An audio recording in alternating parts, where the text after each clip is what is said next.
Welcome, everybody. The start of the round of 8 runs to the Midwest. Welcome to Chicagoland. The BFL 225 kicks us off as we reach the final 4 races in the HTL Cup Series season. I'm Carmen alongside me, Kristina Ryan, to call the action tonight. Kristina, Chicagoland's a place that obviously it's a unique track. Obviously we look at that back straightaway, it's constantly curved, but it provides something completely different to most intermediates. You've raced here before. You have some success here at Chicagoland. Walk through how this track is so different to a place like Kansas or Las Vegas. Well, it's different in the fact that it's a bit more aged. There's a little bit more room. There's a little bit more banking than a place like Vegas. Definitely a little bit more than Kansas, of course. And you already mentioned, as we see here, this curved back stretch. You're taking a lot out of the tire. There's a lot more bumps around the course. It is what it gives and what it taketh away. You can pretty much run anywhere, but your car's not going to handle great anywhere.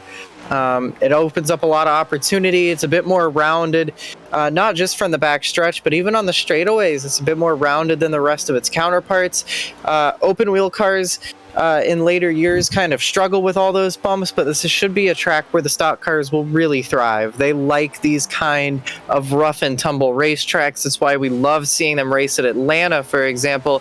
We come here to a weathered racetrack that is unfortunately starting to get less and less attention as the years go on, but it's become a bit of a hidden gem now among most of the stock car community, and it's great to see us on track today for the opening round of, or the opening race of the next round in the championship. Yeah, Chicagoland, it's going to be a special place to a lot of people, myself included. Obviously, fantastic that we get this tracks like Chicagoland and Kentucky, which have both fallen off the NASCAR calendars in recent years here in HTL. The championship rounds are upon us.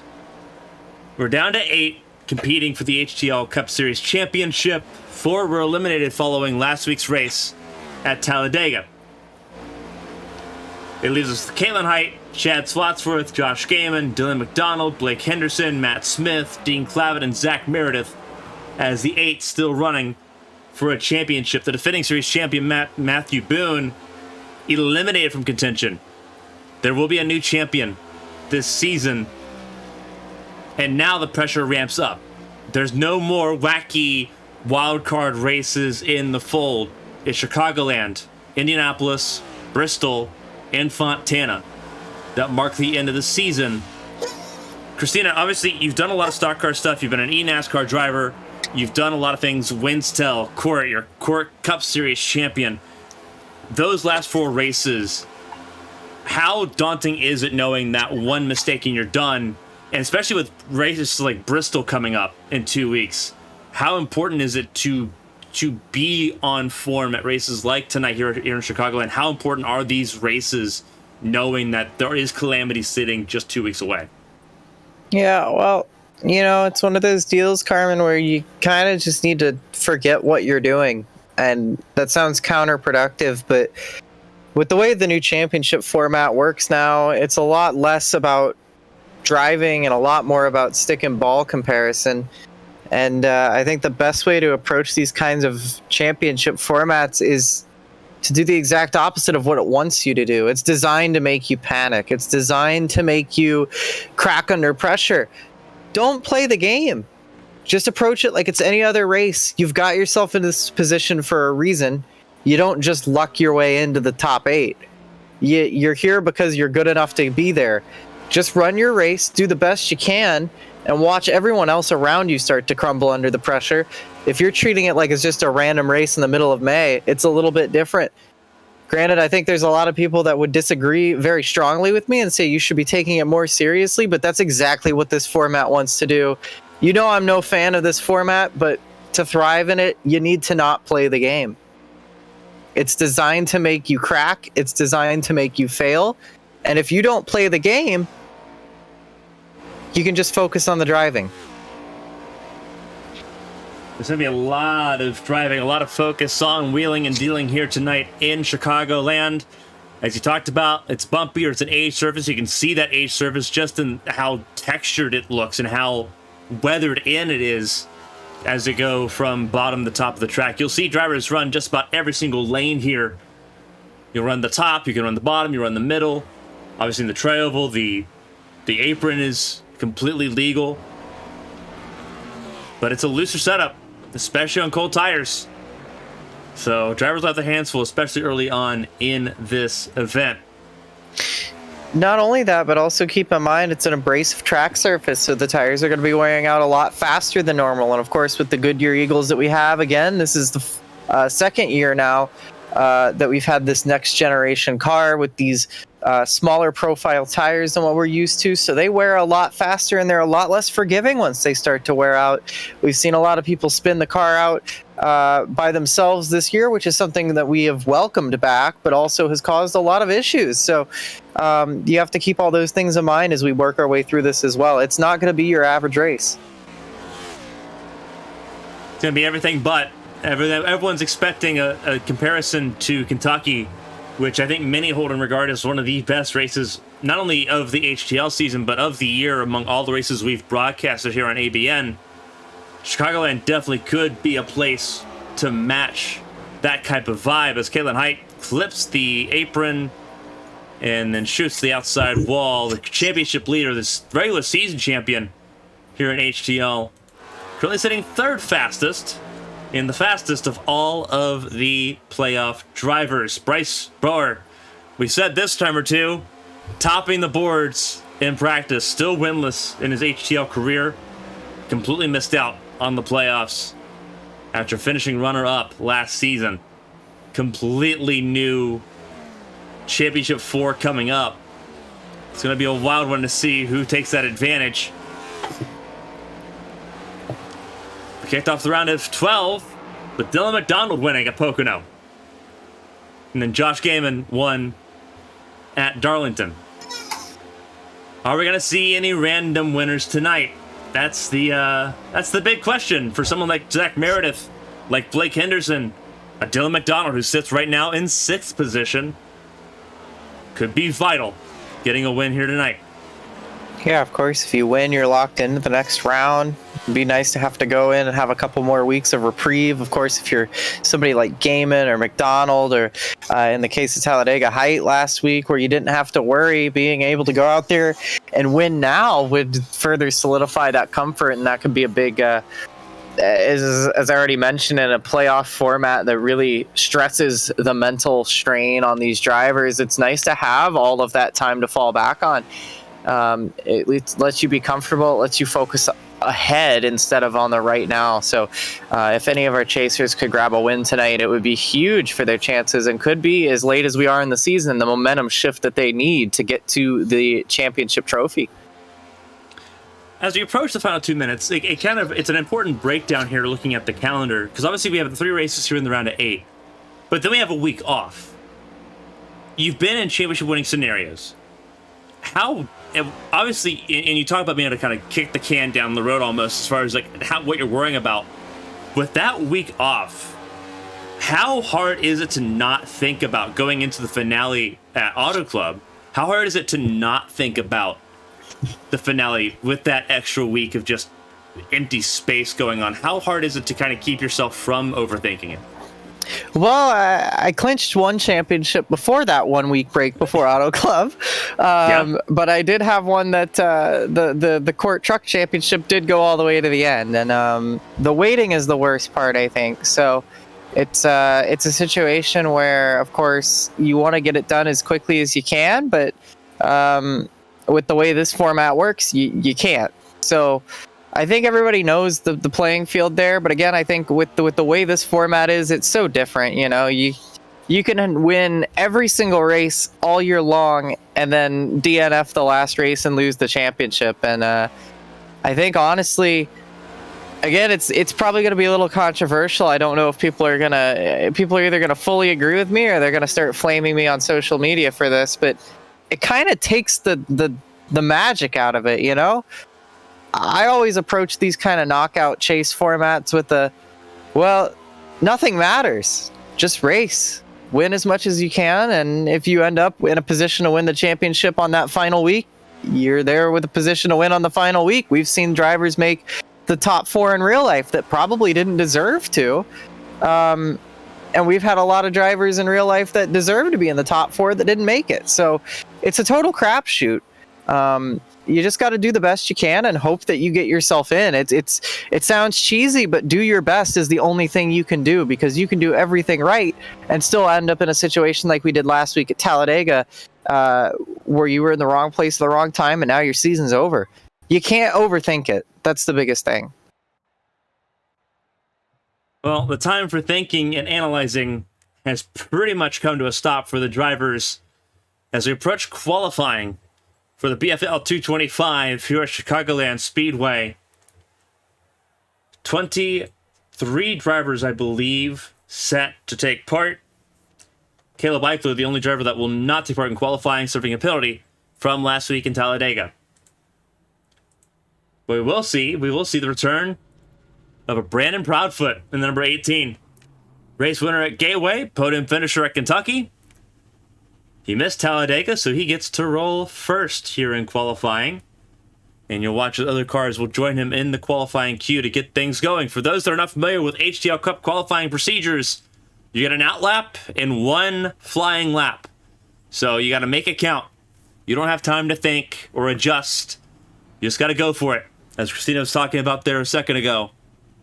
And Brandon Proudfoot, he's shown that he's someone who can adapt quickly, had to adapt quickly compared to the start of the season where he failed to qualify twice in a row. He went from failing to qualify to a race winner in a very short period of time. You see Dylan McDonald, who did not race at Talladega, didn't have to be at Talladega. He'll be second to qualify, and then Bryce Bohr will be behind him. Yeah, it's interesting to note, too, that Proudfoot, of course, not in the championship because he's on that part-time schedule. He could play spoiler here. He's been stronger and stronger every week he shows up. Of course, he had that win at Gateway. And very strong performances scattered around there. This is a track that's going to suit him really well. It's a lot about the handling of the car. It's about managing the tires. It's about managing that back end of that car. Who knows how rusty he may be after a little bit of time off, but he's used to being on and off in this series, so he could absolutely play spoiler. He's going to be those chasers' worst enemies tonight. Yeah, stolen points mean a lot. Proudfoot tagged the wall. We'll see if his lap counts. Tagged it out of 2. But we've seen some leniency on some of those wall contacts in terms of if they count or if they disqualify a lap. So we'll see if Proudfoot's lap counts here. He'll be the first to go, and then Dylan McDonald will be next. Yeah, McDonald making his way down the back straightaway right now. Proudfoot across the line. Does not look like that lap will count, so he is not going to be able to get a lap. So if he's going to try and play spoiler, he's going to have to do it from the rear of the field. McDonald across the line, and will put down a 31.55 to kick things off for the time charts. Bryce Bohr out rolling. Number 1, you see last year's runner-up. He will not be runner-up this year. Might be runner-up for last place in the tally. Have we checked that lately? Unfortunate season for him. He's had he's definitely up there in the DNF column. It's just been a season to forget for him. And at this point, I feel like we jinx him by saying maybe today's the day to turn it around. So I'm going to go ahead and just put my all my chips on the Bryce Bohr is going to have a terrible day table and take my 1-to-1 bet ratio. So hoping I'm wrong, but he was top of the charts in practice, but we'll see. It's he's had a lot of good races that just get completely rained on. Hoping his luck turns around, but it looks like he's picking up right where he left off there with a little bit of contact in 3 and 4. That's going to invalidate his lap time. And Matt Smith now on the racetrack as Bohr comes across to complete the lap, which likely won't count. And it wouldn't have been a good lap if it did counted, but it doesn't. Bryce Bohr will join Brandon Proudfoot at the back of the field. par for course for his season, I'm afraid. But Matt Smith across the line takes provisional pole with a 31.39, so about a tenth and a half faster than McDonald. So far, it really is something to note here. 4 cars have gone. 2 of them have been chasers. 2 of them or not. Guess which 2 set lap times? Yeah. Kind of telling the tale here, isn't it? Just a little bit. Here's Matthew Boone, who just barely missed out at Talladega from making to the round of 8. Won't be able to defend his championship any further. You know, that's a gutting feeling when you know you're out of championship contention. But when you are out of championship contention, knowing full well you already have a championship, you don't have anything else to prove. It's unfortunate that you can't go back to back, but it's not like anybody's going to doubt your abilities. He's been strong this year, just had a lot of bad luck. Still made the chase, still fought out to the bitter end. He still might find his way into victory lane again before the season's over. He's had the pace to do it. He just hasn't quite had the full package. And unfortunately out of the championship here, but didn't have the win when it mattered, but he still has a few more opportunities, and we know how strong he's been this year. See what the Monster Energy machine can do. It comes across the line, a little bit off the pace from Matt Smith at this particular occasion, but still puts a lap down, which right now only 3 out of 5 have done. Zach McBride across the line now, and will tie Matthew Boone, but just a bit quicker in that 3rd digit bracket. Will now take 3rd place. Leaves Alfred Denny. Next one up. Has a race win. Won Atlanta in the 8-pack challenge. Yeah, quick thing to note. This track was used in the 8-pack challenge, but this is the first official race here, if I'm not mistaken, for HTL. Yeah, this is the first Cup Series race here at Chicagoland. The 8-pack challenge showed us a lot. Showed us a lot about Kentucky, which joined this calendar along with Chicagoland. And Kentucky, we saw how Kentucky turned out. Everyone's hoping for the same thing here at Chicagoland. Chicagoland was an absolute phenomenal race in the 8-pack challenge. Whereas Kentucky in the Cup Series overperformed compared to the 8-pack challenge. So it's going to be interesting to see how the two compare. This race is a day race compared to the night race that was in the 8-pack challenge. But that may not be a hindrance. Yeah, absolutely. Now I see Denny running a bit wide here, and 3 and 4. You're allowed to do that. You can find some speed there. It says Bark Box on the car. He's going to come howling down the front straightaway. Start finish. It's going to be 2nd fastest. So that outside line working out for him quite well as Caitlin Heights coming around out of turn number 4 now. So it's Smith, Denny, McDonald, McBride, Boone, and Height will slot in provisional pole with a 31.29. So a good lap from Caitlin puts her P1 right now, and that'll make the front row currently 2 chasers of Height and Smith. Next Toyota up, Selena Thompson. Got her career best finish last week at Talladega. Yeah, learning on the fly as well. Had a lot of growing pains to work through in that race, but it was 94 laps. Had a long time to get it figured out, especially with the green-white checkers, but trying to warm those tires up a little bit there. It's also worth noting that with the field starting to thin out a little bit as we get towards the end of the season, we're already over a quarter of a way through qualifying. About this time at the beginning of the year, 2 or 3 rounds in, we'd only be just getting started, but we're nearing the halfway point already. Selena Thompson with a little bit of latency at the line. Interesting to see. Should still count her lap, provided that she gets across the line here. So that number 63 machine makes its way down the back stretch. Take a shot every time somebody says back straightaway, because it's not at all straight. There's a joke there. I'm not going to say it. Oh, it's a good old ESPN classic, if I am not mistaken. Across the line for Selena Thompson. Will the lap count? It will, and it'll be good enough for 3rd place. So a good lap there for the Alabama native. Here comes Dalton Hayes, Atlanta winner. W Energy number 50, which has been his home for the last several races, it seems. Finally finding a home long-term for the number 50 car that was playing musical chairs with a bunch of drivers earlier this year. Puts it 3rd on the time chart, so a good run there. Up next, Eli Sasek, part-timer. Right now for Ascent Racing.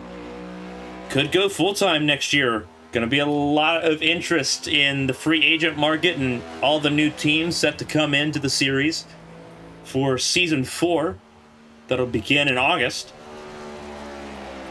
Yeah, it has a nice little summer break. You have to kick your feet back, go to the beach, come back, and take the gloves off, start racing once again. So we know Sasek from all different disciplines. Talk about it every time we see him on the TV. He's a stout little race car driver. Did a nice job at Talladega. Didn't quite have the finish.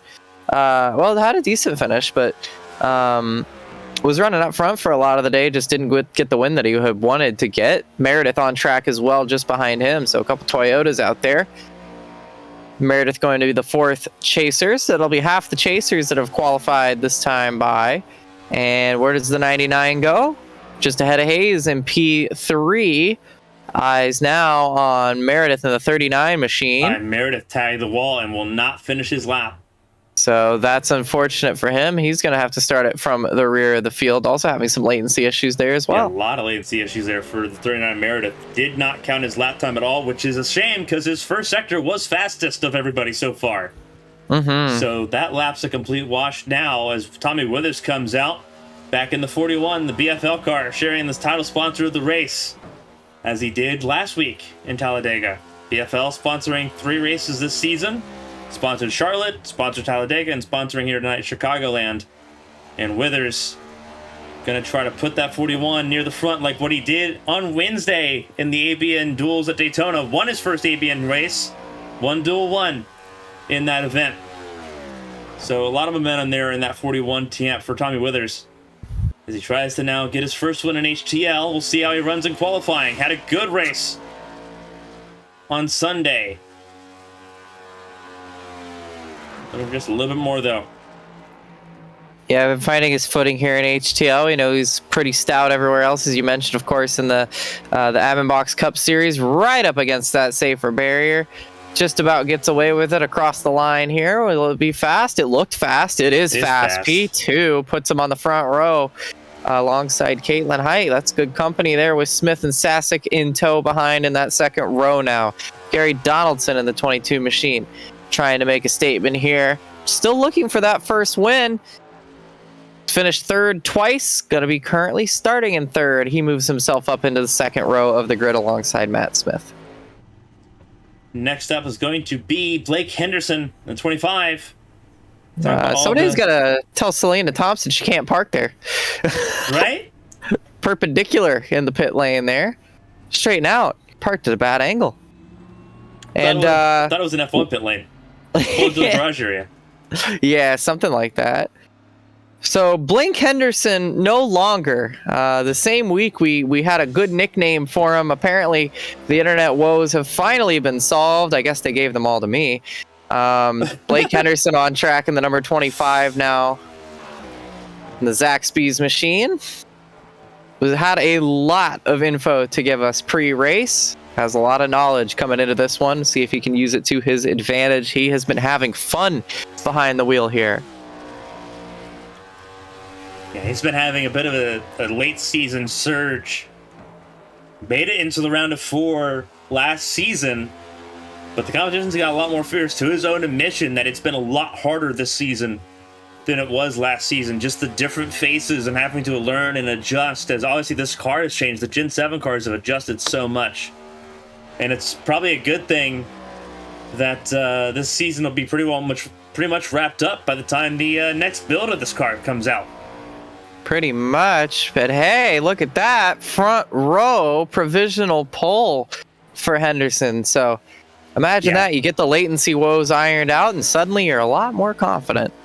Angel Santiago qualified down in 11th place. With Blake Henderson, he was excited about this race, and you can see why, as now you see the French-American, or the Canadian-American driver. I cannot believe you just said that. They're going to be so mad at you. I was thinking Quebec, and it's not Quebec, it's New Brunswick. First of all, it's Quebec. Yeah, you would know. You would know. Old Toronto. But I'm from Kentucky, okay? I get a pass. Something like that. Something like that, right? Dean Clavitt starts his qualifying lap time. And the number 2 for Deep Racing hasn't won in Season 3. Only has one career win. That was at Daytona. But he's been a very firm favorite for the round of 4. Looking to join Henderson at the front. Tell you what, though, being the strongest on plate tracks, you wonder if that Talladega shuffle, of course, made it through into the next round, but had a real good chance to try to win that race. I think the momentum, of course, we've seen him perform well at other tracks. Excuse me, as he comes across the line, but have to see here now that his real ace in the card is gone. Qualifying slowest of all so far in 14th. You wonder if maybe the wind's out of the sails a bit for the Canadian. William Britton goes 11th fastest in the 72 machine, carrying off of a brilliant run at Talladega. Good to see that car finally finding some speed. We had a little bit of issue with the camera pack, but there's Josh Gaiman rolling on track here.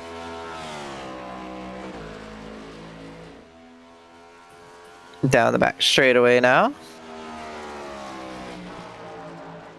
See how he rides that outside lane here, really close to the wall, pack in the air.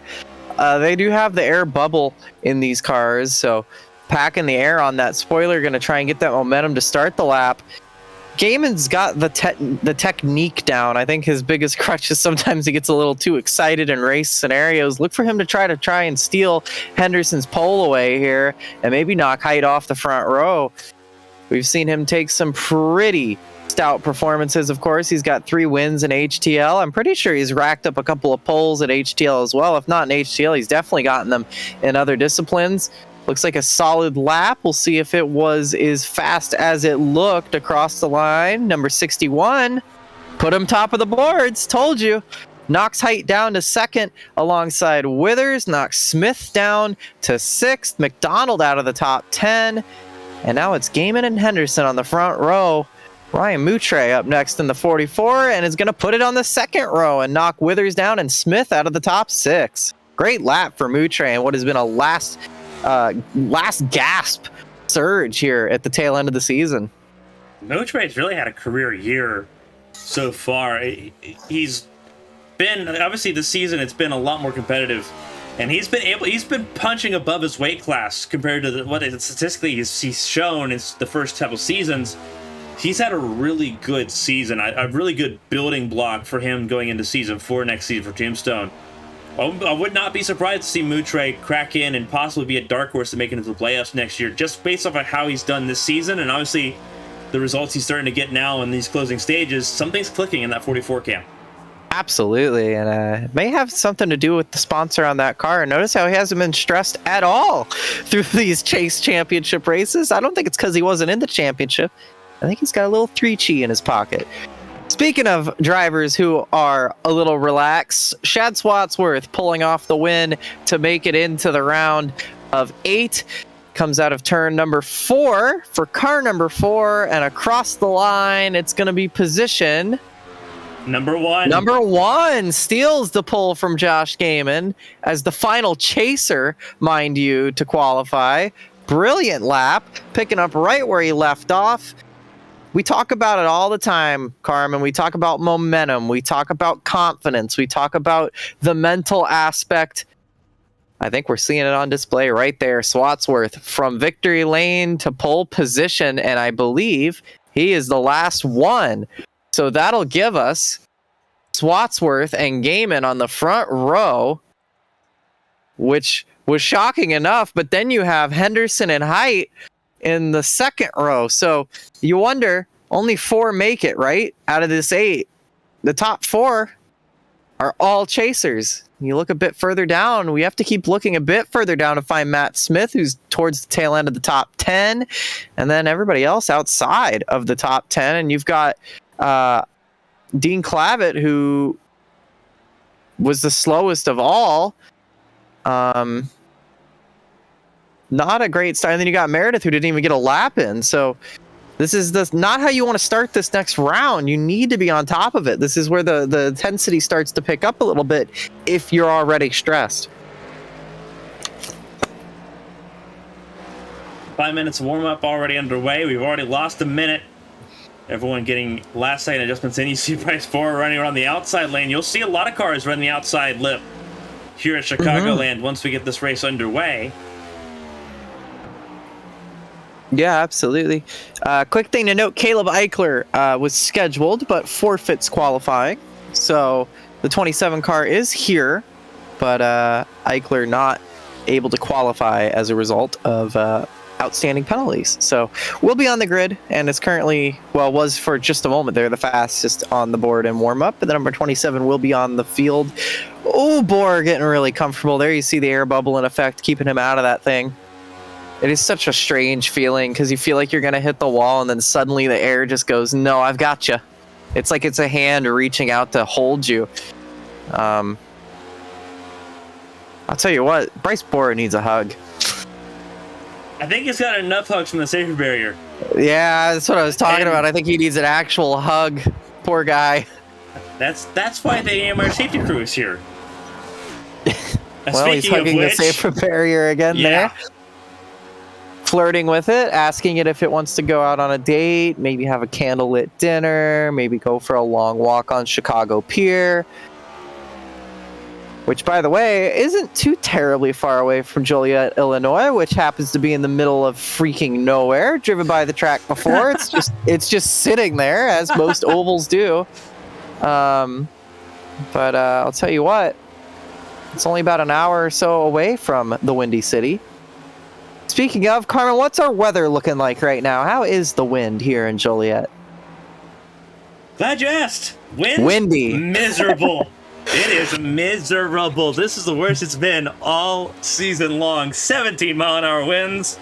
Yeah, you're in Illinois. It is not pleasant. They don't call it that for nothing. It is the Windy City. At least it's a nice temperature, partly cloudy, pretty bearable. Ambient temp, of course, the drivers don't care about that. They're looking at that number a little bit lower, the track temperature, which is 88, which is still very livable. They'd be pretty satisfied with that, especially when we're used to driving on track temps of about 130 at times. You definitely will take an 88 on this abrasive track surface. And you can see there on the track map too, we mentioned how round this track is. Yeah, it's very round. You never stop turning. It's pretty much the closest to a centripetal circuit that you're going to get in real life. It's a wild one. Obviously, I won here in the Champ Car Preseason Challenge, right? And Champ Car, a lot quicker than these cars. You don't realize how much you're actually turning this track until you're trying to hold the bottom. Because it doesn't stop. It is one continuous motion. You do not have a chance to take a break. And those are the kind of tracks that are the most physical, because you're constantly going to be fighting something. You're going to be a little bit loose. You're constantly turning. You constantly have to make sure your line's right, because with you constantly turning, it makes it harder to adjust your line going all the way through. Whereas at a place, like Kansas or Kentucky, you have a straightaway, you can kind of pick your line and go for it. You have to, it's almost like merging on a freeway. You have to kind of ease into a different lane. And it'll throw you off big time if you're caught off guard. It will completely spin your race around. Yeah, not only that, but you see what we saw Bryce Borer doing in the background there, using that apron. It is legal at all times. So to their defense, you can straighten out some of these corners to try and make it a little bit more of a straightaway. It's not as extreme as maybe, that old Gran Turismo license test when you're just going in a circle. It's not quite that bad, but as far as, you mentioned it, you don't really have a lot of time to relax because you need to set up the corners. It's a little bit harder to set up the corners when you're always turning and trying to yaw that car. And you look at the bumps there too. You can see the white line as it moves around and undulates. There's a lot of turning right around this racetrack, especially with the baby spoilers they have, the smaller profile tires. It's going to be a busy night for the drivers, but that's why it's in the championship rounds. It makes the best and brings out the worst. Swatsworth and Gabin on the front row with Henderson and Height, Moutre and Withers, Donaldson and Smith behind that. So we see them shuffle through. You got Sasek and Hayes rounding out the top 10, Thompson and Denny top 12. Yeah, looking down, 23 cars, not a huge field, but it turned out well last week at Talladega. We'll see how it turns out here tonight at Chicagoland. Dylan McDonald and William Britton in row 7. Then it's Angel Santiago and Zach McBride in row number 8. Matt Boone and Dean Clavitt sit in row 9, while row 10 it's Zach Meredith and Brandon Proudfoot. Hunter Peach and Bryce Bauer sit in row 11, and Caleb Eichler will start at the very tail end of this 23-car field. As you see the cars begin to roll. Again, if you're new to us here with the broadcast, if you're wondering why there's a lighter blue denotation and 8 different drivers, those are the 8 drivers still eligible for the chase for the championship. The dark blue is everybody else. They still matter. Trust us. They can play spoilers. However, those blue cars you see with the blue banners, the blue wings, the blue shark fins, the blue splitters, those are the ones racing for the championship still. We finished the round of 12 at Talladega, dropped 4, and now have the best of the 8. Few rounds, and then we'll have our championship 4, but Carmen, it's about that time. We're about to go racing in the Windy City. Gonna be a lot of fun here tonight. It's a bumpy track. It's a 1.5 mile racing. One of the best races this season came at an intermediate. This track, a fan favorite. It's obviously come to life with the Gen 7 car that we've had the last couple of years. And these drivers get to try to conquer it. It's Flotsworth and Gaiman leading us to green. The BFL 225 is underway. We're racing at Chicagoland.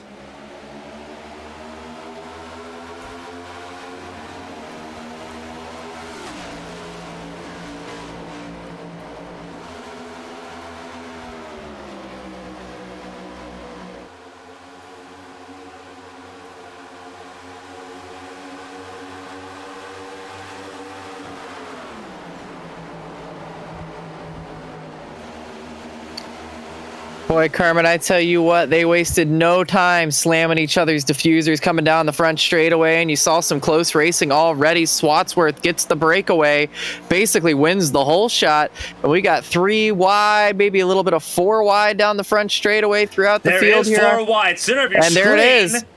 And it's Boer on the very top, high, wide, and handsome, trying to get around McBride there.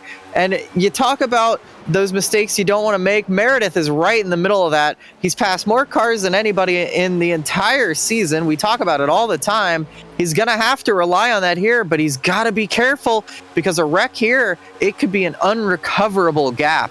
He needs to think smart, but he needs to rely on what he does best. That's passing cars. He's on the move right now. And you see Clavitt not too far behind. This is why it's a little bit nerve-wracking when you start in the very back of the field, because it's usually back with this group. You go 4 wide, and Meredith gets turned off the nose of the 18 of Proudfoot, but he's going to keep it off the wall and keep it out of harm's way.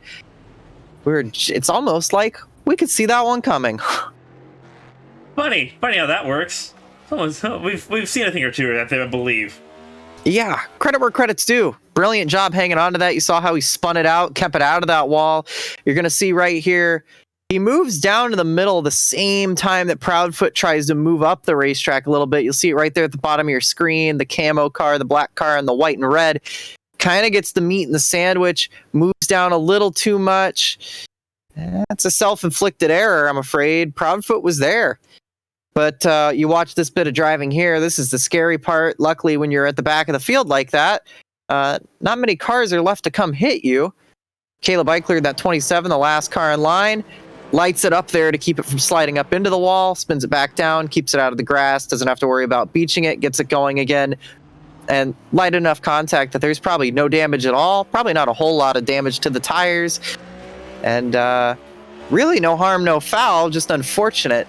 And we have a couple of takers into pit road already, though, and Meredith is one of them. Looking outside the commentary box as we watch him recovering. Hunter Peach also decides to come down pit road. On board here, trying to shoot that gap in the middle, just the slightest of movements, but the 18's there. And you hear him right there where he lights it up. That's smart. I don't think he was in danger of hitting the wall, but I think it was just to be absolutely sure. That's smart right there to keep it out of the wall. That's the heads-up driving that keeps him out of harm's way and in this race still. On board with Proudfoot. Yeah, I don't think that's on Proudfoot at all. I think that's just unfortunate. I don't know where.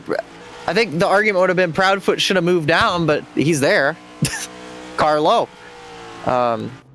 Lesson learned. Ego's bruised. Car's still intact. We learn our lesson and move on lap 5. And that was something I think we were kind of theorizing, is that you're going to see drivers use almost every lane tonight. And unfortunately, when every lane's an option, sometimes you're going to have a clash for the same real estate. Yeah. It's not the first time we're going to see people step on each other's toes like that. They're going to be racing it like it's Auto Club, and it's going to be important to get that kind of data too, right? Auto Club's the next real big multi-lane track we go to, and that's the season finale. So this is kind of your chance to try and get a feel for how that works.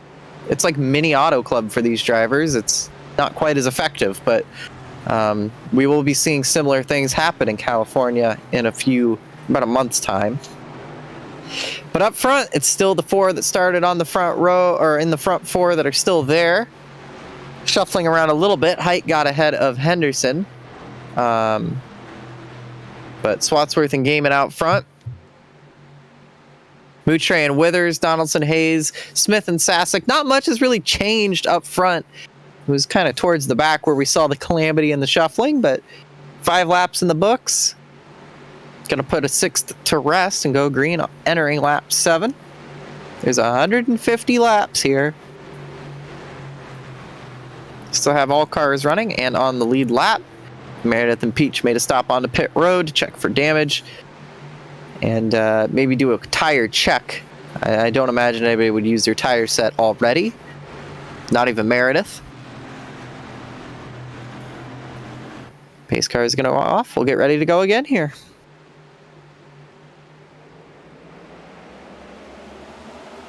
Away we go.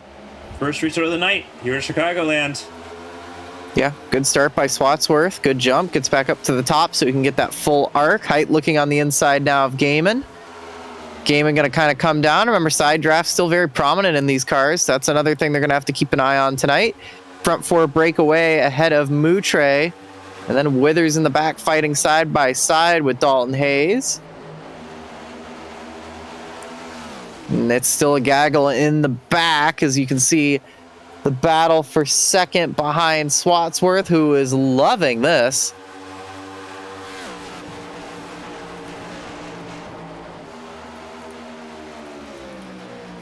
So we watch Swatsworth out the front. I'm looking out the commentary box, Carmen, and it is definitely a bit sketchy back there. You look at Proudfoot, look at the side draft aggression there as they go off into turn 3. Yeah, I think that was Donaldson. Or Santiago, I believe. Santiago in the 90, you're right. That was really trying to draft there. You see Bohr, who almost got into the wall early on. He's been high, wide, and handsome all day tonight. Got a tap to the wall there a little further up the road. Going to be seeing a lot of that tonight, too. So you see Proudfoot still making his way up through the field. Not very bothered by the contact that he had with Meredith, who was up another position, has gotten around Eichler, by the way. And Bohr is really, really comfortable on the top, but he is so flirting with disaster, getting up on that outside of Proudfoot. You see McDonald on the bottom on the apron, the only one to be using it so far. Racing with Hayes now, who's fallen back a little bit. This is on the fringe of the top 10. Proudfoot in 9th, McDonald in 10th. Moutre and Height now battling for the 4th spot. Height's fallen back just a touch. Gaiman holds on to 2nd now, and Henderson fighting right there in the foreground. No love lost between these two. No. But I think they're going to race each other with respect, at least. Henderson with a really good charge out of turn 2 there. Going to try to chase down Swatsworth. Might be his day. He seemed really confident. He's having a lot of fun. And, two things that really make for a lethal race car driver is happy and fast. And Henderson's got both of those things right now. He seemed really, really excited. Put it really high up, obviously. Now, granted, right now, Carmen, I wanted to ask you, are you kind of taking it easy around these four drivers right now? Are you kind of giving each other room, kind of thinking maybe this is the final four, maybe we kind of just survive together, or is it cutthroat from here on out in the round of 8? Personally, it's an interesting situation, right? Because Ryan Moutre would be the first driver kind of in that spoiler position, right? He's teammates with Henderson. I don't think Moutre is thinking too often much about that at the moment. I feel for him, he's still very much in a kind of, I need to prove that I can do this sort of momentum, because he's been stuck in really mid-pack purgatory for most of his time in HTL. So he needs a shining moment. And when you have that in your fingertips, it's very hard to convince yourself to let go of it, to be courteous. In this point in time, I probably wouldn't. His race is just as important as the four that he's racing around right now. And battle for the lead here. Yeah, as you watch this battle here. Oh, Henderson trying to make that bottom work. He said he didn't think the bottom would work so well, but he's trying it. Now caution's out. Gary Donaldson backwards on the backstretch, and Meredith again with Peach. Both the cars that pitted on the first caution. Meredith around again. It started with Gary Donaldson sliding down the backstretch. I'm not sure if it was related to what happened with Meredith and Peach, or if they spun in sympathy. It doesn't look like anybody's too wounded, but we upgrade from one car spinning down the backstretch to 3, and it looks like there might have been some relation there. You got another chaser in the number 2 in the Dairy Queen car of Dean Clavitt, who is... Oh, there was two things going on at once there. Britton turns to 22. Peach slams the outside wall, as does Clavitt. And then Meredith, who's spinning in sympathy, clips the 23 car in avoidance. And then they come down. Are they going to clip Britton? Just barely miss Britton him. Just gets away with that. So actually, it's going to be Dean Clavitt, the only car that didn't go around in that mess, that gets the worst of it. He took a pretty significant whack to the outside wall.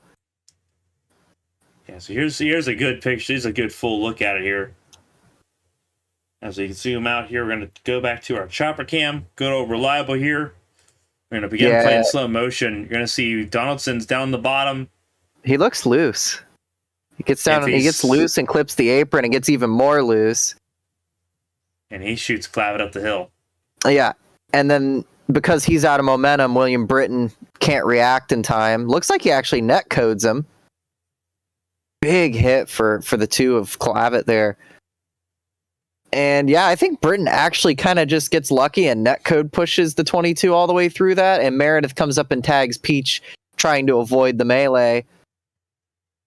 And they just about miss Britton there. And I want to let this run out before we cut back, because it almost looked like they made contact. Not quite. I saw Meredith spin up the tires again there and kind of get into the path of Peach. I wondered if there was any more beyond that, but I think they got it sorted out. So again, kind of just everybody tripping over each other. It started with someone getting a little bit loose, and when they're all on top of each other racing for last, they start wrecking for last. Peach in the pit lane for a lengthy amount of time. Clavitt going to have some repairs, so even though Meredith's been involved in both cautions tonight, I think honestly Clavitt's in the worst position now. That was a pretty big whack to the right-hand side. This early in the race, it's something you could repair, but that's going to really make tonight a lot more difficult. Oh, without a doubt. Without a doubt. And, Meredith's kind of the lucky duck here, because in both of his spins, he's not tagged the wall out of it. He's just kind of been turned. Whereas Clavitt and Peach, both now in significant problems, and for Clavitt being a playoff driver, that puts a lot of pressure on Indianapolis and Bristol now. And those are two tracks you do not want to feel that much pressure on. Yeah, I think he's probably wished that we had the high drag package at Indianapolis so he could have an opportunity to do a plate race maneuver. But Clavitt gonna be struggling here, I think, with that. We don't know how bad the damage is yet, but I can't imagine it's great. Hunter Peach just barely beat the pace car off the pit road, so all cars still running and on the lead lap, but some are definitely wounded. Interestingly enough, it looks like Meredith stayed out this time, so I think learning from that first spin, hey, the car is not too banged up, I'm not going to change tires anyway, just kind of stays out and ends up ahead of quite a few cars. So we'll see here as the pace car pulls off. We'll get another go at it. It's Swatsworth and Henderson. Swatsworth, Henderson, Gaiman, Moutre, top 4. Pace car pulls off. And away we go for the second restart of the night.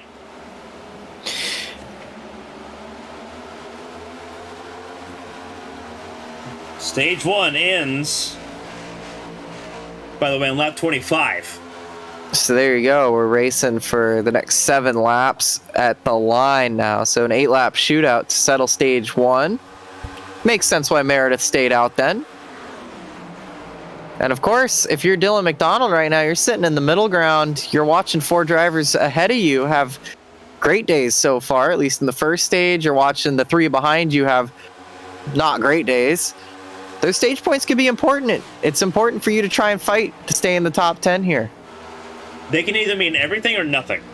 Like, there's an on and off switch, and that on and off switch is winning. You got to try. They all try to sort it out amongst themselves. It's the top 4, all chasers. Once again, Height trying to challenge Henderson now, who might have used up a little bit too much of his stuff on that last stint. Swatsworth and Gaiman. It's Swatsworth who has led virtually every lap. And he is once again pulling away. Really, really strong stuff early on. Look at Henderson fighting hard with Gaiman here. For second, Height maybe going to fancy a look, but has trouble with Bryce Borer behind her, who's going to go to the outside, much as he has. Really one of the only drivers we've seen run the wall so far tonight. Could be to his benefit. Looking like Dale Earnhardt Jr. out there is going to get a big face full of the 25's rear diffuser as Henderson throws a block. But it's all happening behind Chad Swatsworth right now, who is trying to go back-to-back. Ooh, Borer finally found the wall. Just a little bit, though. That shouldn't hurt the car. He's hoping it doesn't hurt too often much here. Now you got Gaiman trying to run that wall, too. Take the lane away. You got Height running the bottom. Seemed comfortable down there. Starting to find some momentum down there on the bottom now. She moves up to second. Just for a moment, though, as Gaiman's going to take that momentum, and Henderson's going to split him 3 wide. Height's going to move up off the bottom just a little bit. Bryce Borer nowhere to go. Has to jump out of the throttle there. And Height going to lose some very valuable ground. That momentum on the top starting to come to life, especially as the inside line starts to lose their tires just a little bit. Height still barely hanging on to 4th place. Seems like she's struggling just a teeny bit in this first stage. But look at Bryce Borer. He is on a mission right now to try and get up to the top of the leaderboard, that is. Oh, gets into the back of Gaiman and puts him in the wall. Someone doesn't care about championship implications whatsoever. That's going to open up the door for Height now to go back to 3rd.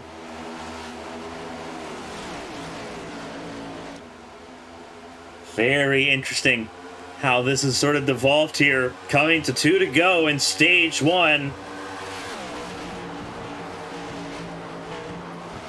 Yeah, and it's all behind Swatsworth, who's opened up a second gap already, using up the very last of those good years. But you know what that means is that he really wasn't using any of them to start with if he has that much rubber left. And also, look who's up to 10th place. Zachary Meredith. He's trying to get some stage points and keep himself alive in this hunt for a championship.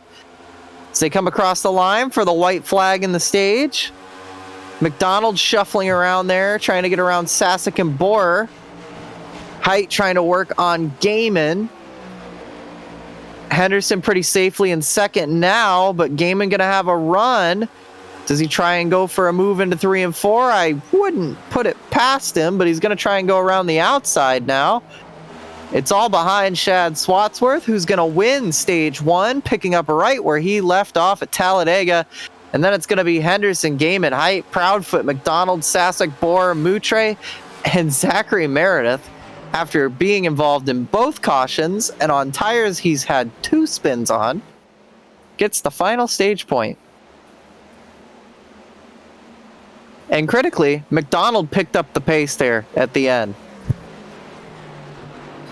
Yeah, he found a little bit of what he was missing there, and I think he's going to start to put it together. He's a crafty, scrappy little driver. He tends to pick it up as he goes when he's a little bit behind. It's just he's got to get up there. If he's in the back, he usually gets involved in a crash back there. So he's safe, but not safe enough. He's got 4 drivers ahead of him who look to be the class of the field today.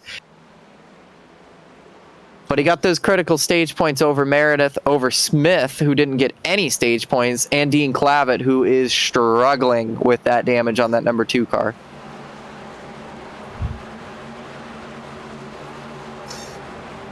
In fact, Clavitt in the pit lane now. That would be entering closed pit unless he's gone in there under green, which would be even more critical because that could be day done for the 2. We'll keep an eye on that as pit road opens now for the rest of us. And I would imagine just about everybody is going to come in for 4 fresh Goodyear Eagles and a tank full of Sudoku race fuel.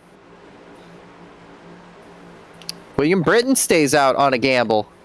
Second week in a row, he's going to go for that strategy. Paid off phenomenally last week. Got him a career best finish and his first career stage win. So eyes going to be on pit exit now to see who wins the battle off pit road.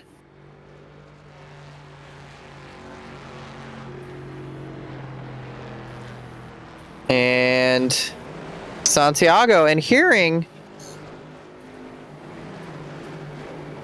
Dean Clavitt none too pleased with Selena Thompson. So I'm wondering if there was coming to the end of the stage. We didn't catch it. But Dean Clavitt's spun round again. Coming to the completion of the stage. Oh dear. So out of turn number 4, Clavitt bounces off of Selena Thompson and then bounces off of another. Yeah, here it is. This is Santiago that he's with too. Yeah, so I think it's Santiago on the outside, right? Yeah. And then it's Selena Thompson who scoots up the track, bounces off of Santiago, and then comes back down and makes, that's a broken suspension arm on the number 2. You saw it fold in the grass there.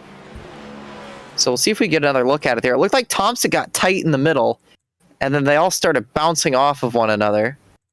And that's when things really started to get exciting there. So yeah, so here's what's going on here, because Clavitt's on the bottom, Thompson and Santiago are up high. Oh, they're really fighting out on that one, aren't they?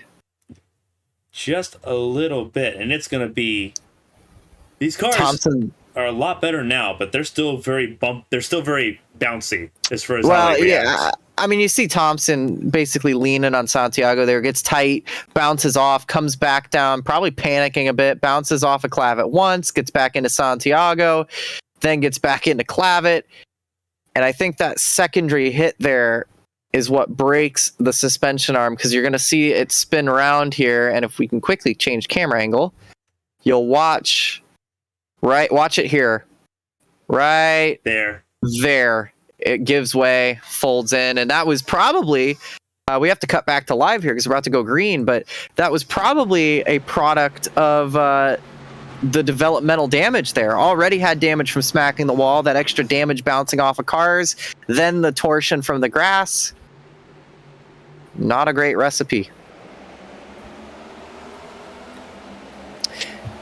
Could it be a recipe for disaster or for success for William Britton, who leads us down to the green flag? On some older tires. How old are they, I wonder? As he leads off and is going to get a pretty good jump on the field here, Carmen. William Britton pit lap 15, so he's got a little bit of an advantage here. His tires are going to be easier to warm up because they have had a little bit of, they've had some laps to them. But the fall off, as we mentioned earlier, the fall is going to be severe when it hits. And obviously, you're going to see now that the tires are warming up for the fresh tires, they're going to really start to do in. Nothing warms up some Goodyear Eagles like rubbing them against the guard railing, though. Hey, get a little bit of contact out of 4, but he's not there to try to win the race right now. He's there to lead laps. He's there to stay out front, frustrate the field a little bit. I like that they've been throwing the dice lately because he's been having a lot of success with it. He's a good gambling man, and I think it's working out all right in the long run. He led some laps. He was towards the rear of the field. He wasn't at the very back, but he was sitting in the back with a bunch of the Yahoo driving. I'm not going to call them Yahoos, but he's going to lose the lead now to Swatsworth and Santiago. But I don't disagree with that call because, look, he's still third. He's not dropping like a rock, and look at the racing behind him. I think he's in a safer position here. So Swatsworth back out to the front, resumes the lead ahead of Santiago, Britton, Game, and Henderson. Caitlin Height down to 15th. So something amiss on the pit stop for the 11 car.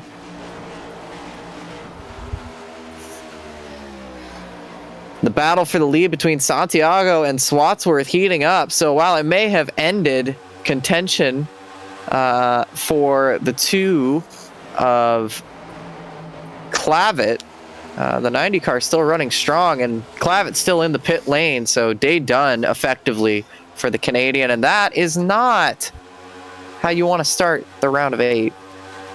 It really isn't. For Clavitt, he's going to be extremely frustrated, and understandably so. He was very frustrated. Definitely not pleased with Selena Thompson, but I can't blame him. Hear that. Yeah, it wasn't anything excessive, but basically gave the old woohoo, clap, clap, congratulations, definitely tongue-in-cheek. Yeah, Clavitt's going to have a lot to work for, though. Yeah, he's pretty much already in a must-win situation now. With the way that it's looking right now, we see how strong. Enough. Yeah, he's gonna have to be very busy in these next few weeks to figure something out if he wants to keep his championships alive. However, it's not over. There's a very high possibility one big crash sweeps out the whole field and everybody finishes outside of the top 15, but odds are it's going to happen behind Chad Swatsworth, who currently continues to lead over Santiago. Gaiman now up to third. How about William Britton, though, on 15-lap older tires? Still hanging around there in the top 5. In 4th, actually, ahead of Henderson and Meredith. Yeah, he's not doing too bad right now. He's sitting in the outside lane, sort of just vibing. He's going to slowly lose these positions. But I don't think he's going to complain too much because he bought himself time. He bought himself time and he bought himself comfort. He's ahead of all this racing behind, which, by the way, they're still 3.5 wide. Yes, I said 3.5 in the back there. You can see why I say 3.5 is they're staggered there and bouncing off one another. There's Caitlin Height right in the midst of it. Wonder what happened to her to send her back there. I don't know if it was a bad pit stop or what, but she's basically stuck in the back, and it's hard to make that momentum when you don't really trust what's going on in front of you as much either, and the track's kind of blocked when all these lanes are available. So just gonna have to bide her time. Yeah, she's not where she wants to be right now. She's sitting down in 15th at the moment. As everyone begins to thin out just a little bit, the ebb and flow beginning once again. For stage 2, going to be a longer stage, goes to lap 75, so 50 laps between stage breaks. Gosh, they are so covered up on one another there. You could throw a blanket over all of them. You can see 3 wide there with McDonald, Henderson, and Britton, as Britton continues to have a very graceful fall. I thought it'd be a lot more aggressive for that 47 or that 72 machine, fighting with Henderson still, but a very graceful fall back through the field for Britton. I think if we get a few more laps and a caution comes out, we may see some drivers take tires. This might work out really, really well for him. If he can just hang on for a little longer. He's doing a great job, all things considered. Yeah, he really is. Obviously, kind of just trying to stay out of the way a little bit here. doesn't want to be too much of a distraction, but he also doesn't want to focus on everyone else's race either. Still very much in a focus on your own sort of avenue type deal. Which seems to work better for him than trying to run the strategy of everybody else. The counterculture kind of racing we've seen out of that 72 camp the last several weeks really has been working out. That is Santiago getting very sideways once again. Zachary Meredith finding his nose in trouble, but they just about hold on to it. It's going to open the door for Henderson to go back around now and get some positions made. Good saves by both those drivers. Keep an eye on the driver sitting third and fourth. Brandon Proudfoot and Bryce Boer go side by side. Oh, final spot on the podium. Boer really wanting to go after it here. There goes McDonald now looking to the inside. Look at that side draft. Pull that one car back, though. But, oh, my goodness, they're just leaning on each other maybe a little too much as McDonald bounces off of the one of Boer. Henderson. The hay in a needle stack is that number 25 car as he tries to find his way around all of these guys bouncing off of one another. Meredith on the outside, wounded a little bit. You got Boer, McDonald, who've been playing bumper cars here. You got all this happening just behind Proudfoot, who is playing big defense right now for nobody in particular. Yeah, Jamin has a little bit of breathing room to go after Swatsworth. Sorry, go ahead. No, I was just going to say, like, for Proudfoot, that defense is too big concern! Thank God these cars have new damage model because they are really, really putting it to the test. Dooring each other. Some spotters would be helpful, guys. As you see now, Meredith and Henderson running all over each other. New damage model? Why, yes, that damage is new. And look at Height there in the middle, trying to squeeze the middle with Moutre. Nearly made contact as they're 3 wide behind them. I'm not sure. I think is that, I don't know. It's Sasek, I think they're 3 wide with. So, yeah. And now 4 wide almost as they go into turn number 1. A little bit of staggered there, 2 by 2. And now here comes William Britton trying to hang on as now he finds himself back about where he would have been anyway. As they all race by on that trackside wall camera. Love those camera angles. You see now Sasek really, really trying to hang in there on that outside line, trying to make it work. But Moutre making it work better. Anything you could do, I can do better, says Moutre. And the 44 going to have a nice momentum. Look at that 4, maybe thinking about 5 wide just behind them as they come through the front stretch. And it was 5, and it didn't work. Oh, it didn't work. It still might not. Oh, Withers all over Selena Thompson, who very smartly scoots up the racetrack to give some room. Great job by Withers to get out of it and hang on to that thing. Whew. I'll tell you what, we're in the Windy City, but it looks like we're in Texas with all the cowboys and cowgirls out there hanging on to these things because they are bucking around on these drivers. They are hanging on by the skin of their teeth. McDonald, meanwhile, moves up into the podium places.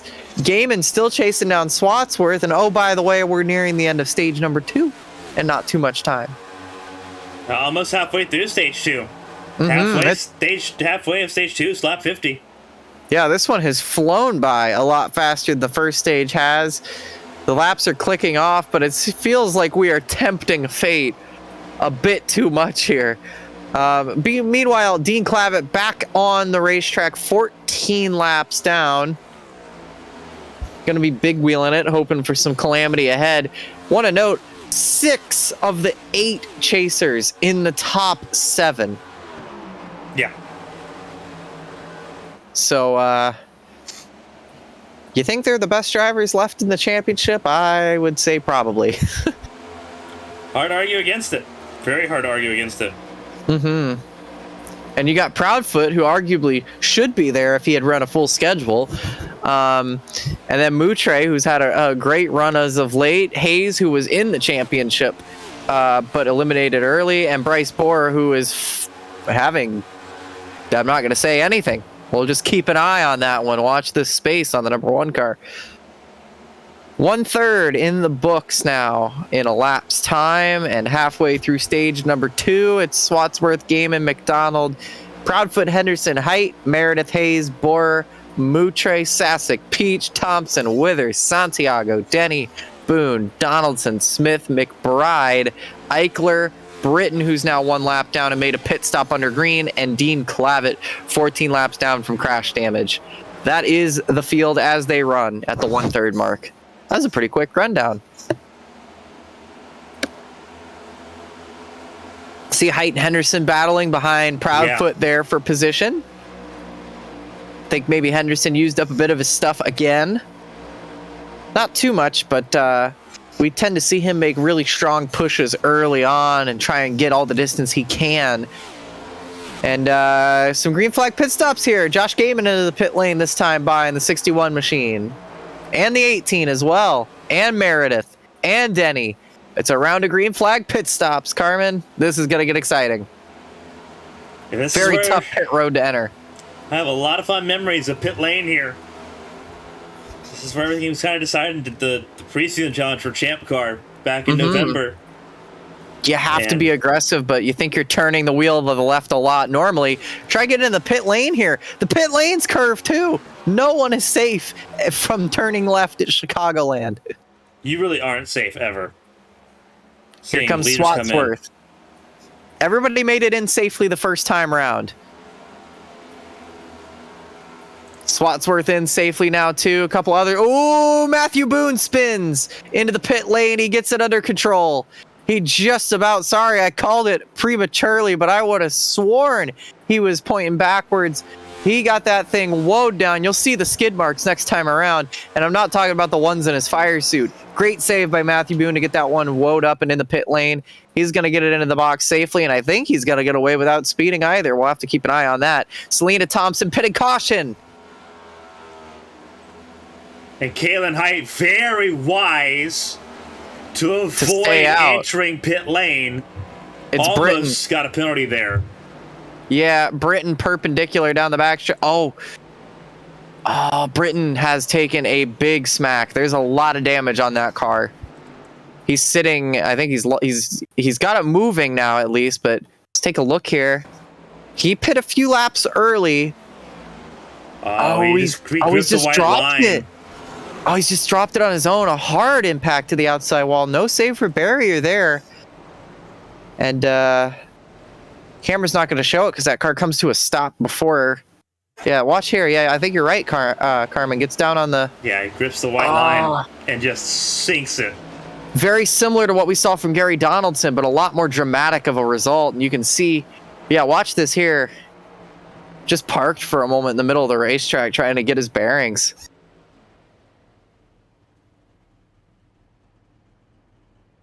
Gets it backed up and gets rolling. So day not over for the 72, but huge impact. And now caution pit stops. So how will this shake out the field? Because going to be some wave rounds after this one. It is a pretty small track. I think that's going to be the frustrating part for a lot of the drivers, is that now the cycles completely changed the order of this race. And the drivers that had pit early now have to climb through the field. This is going to work out a treat for drivers like McDonald and Height, though, who stayed out. Because they should, in theory, be the leaders. What mattered were drivers like Gaiman and Swatsworth a lap down? I think they were, which means they'll get the wave around and be on the lead lap. But now they're going to be at the tail end of the field versus everybody who pit under caution. So we'll see.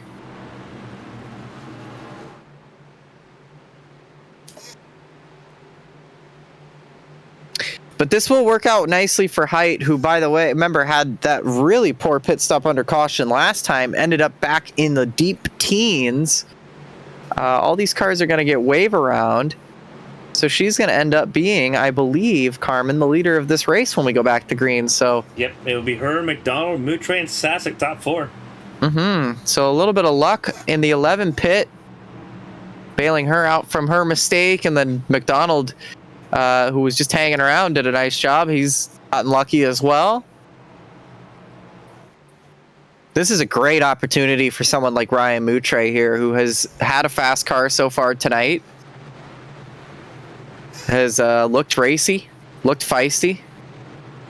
Right up there, ready to shake it up with some of the chasers. He doesn't have to worry about implications or anything. He's ready to go. So it looks like everybody, I think Gaiman might have stayed on the lead lap here. Or no, Gaiman's the lucky dog, I believe. So that's why he's where he's at. So Josh Gaiman's the lucky dog. So he'll be 9th. Swatsworth will be the first wave by car. And everybody else is going to line up behind Gaiman. So 8 cars basically bailed out on that one. So Gaiman and Swatsworth will be back there. So a lot of cars pit completely under the green flag. It was more did than didn't, interestingly. So it was right at the tail end there. And by going long, Height, McDonald, Moutre, Sasek, Thompson, Withers, Borer, and Peach will all not only get a free pit stop and have the freshest tires of anybody, but they will now start from the lead.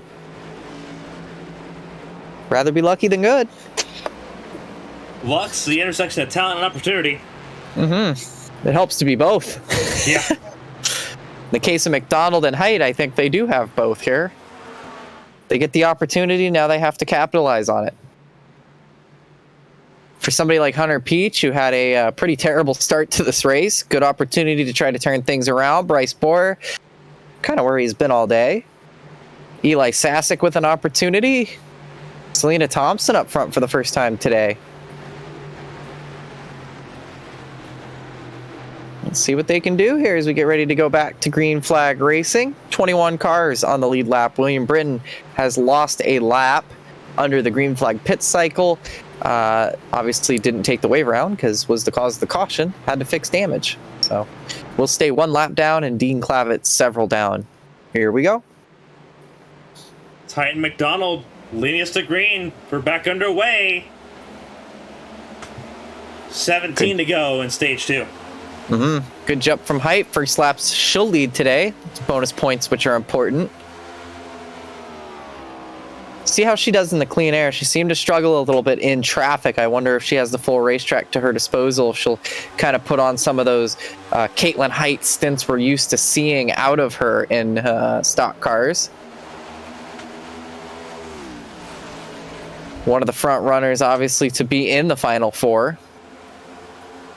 Without a And doubt, caution's out. Big drama in the back. That's Borer. That is Josh Gaiman. There goes Clavett back across the track right in front of the 27 of Caleb Eichler and clobbers the 27. The 29 is severely damaged. That's terminal. Look at the toe. Knocked out completely on the 29 on both tires. That is some severe damage to Matt Smith, who's been having a quiet race towards the back, but is definitely done as far as contention goes. This is where it all starts. It looks like it's going to start pretty well, and I think kind of in front of with this. Clavett. I don't think it's going to start with Clavett. I don't know if We're it gonna started. see. Yeah, because Gaiman was involved, and Gaiman's ahead of this, no? So let's see. We'll see if we can find Josh Gaiman. Yeah. There he is. Oh, And it's Selena Thompson Thompson again. Yeah. Well, let's see here, because Thompson. Oh, Withers hit the wall. Yeah, everyone was And pushing Thompson- wide. Oh, no. Oh, yeah, I don't know about that. There's Gets Borer. Gaiman. Borer gets clobbered. There's Really your- big hit for Gaiman. That might be terminal for him. There's your one for one bet there. Yeah, I knew it would happen. I think Clavett just took to the grass, maybe? Oh my goodness. Hard hit there. That's going to end Selena Oh. Thompson's. Ooh. Oh my Hard hit goodness. for Clavett on DeBroer.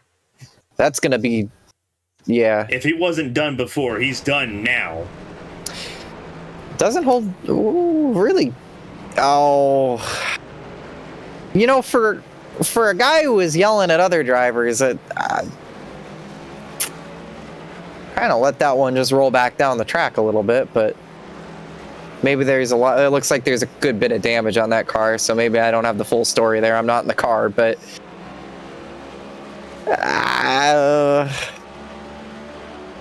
not sure. But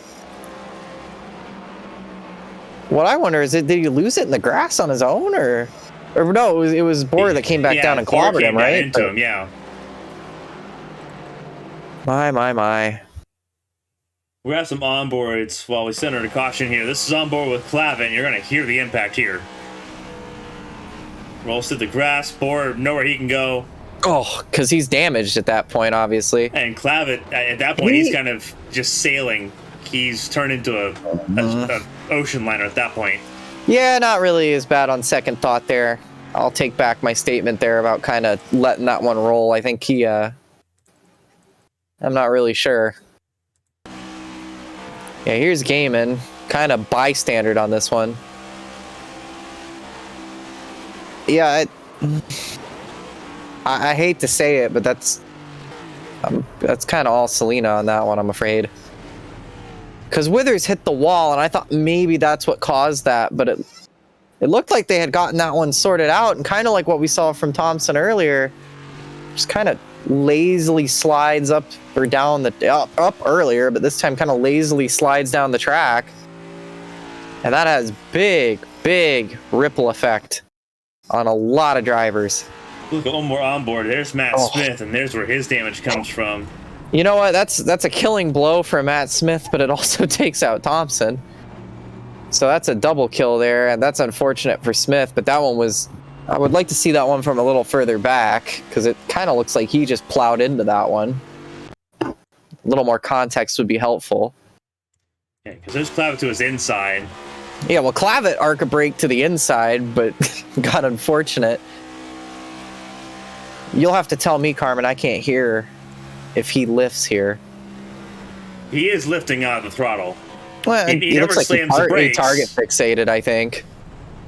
Well, I think because he knows Clavitt's beneath him, so I think he kind of does that thing where you don't want to move too far. Because Clavitt moves down. We'll go back to it. Clavitt moves out of his range. Right, this is the helmet cam. So Clavitt's going to fall out of his range. Hindsight's 2020, but I'd rather hook Clavitt than plow into the back of a stationary car.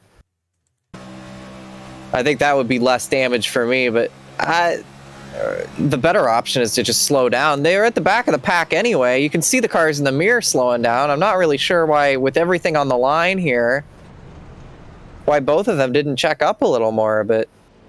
I mean, yeah, in a pristine world, you're not going to worry about ARCA brakes, but...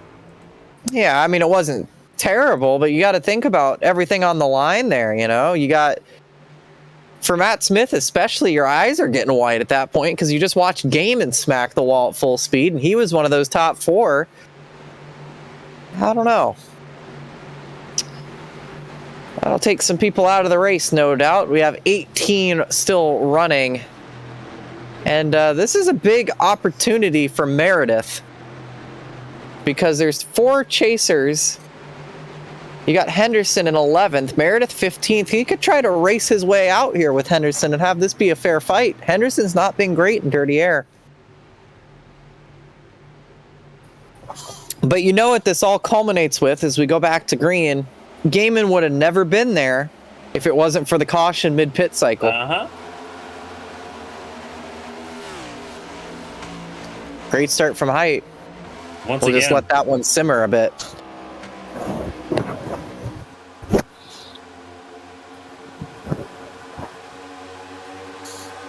This is pretty good for Clavitt, too, because if he's still rolling, he should be able to gain some points here on some of these drivers that might still be in the pit lane, which is why he came out 14 laps down. Yeah, that was the whole incentive that he had. Yeah.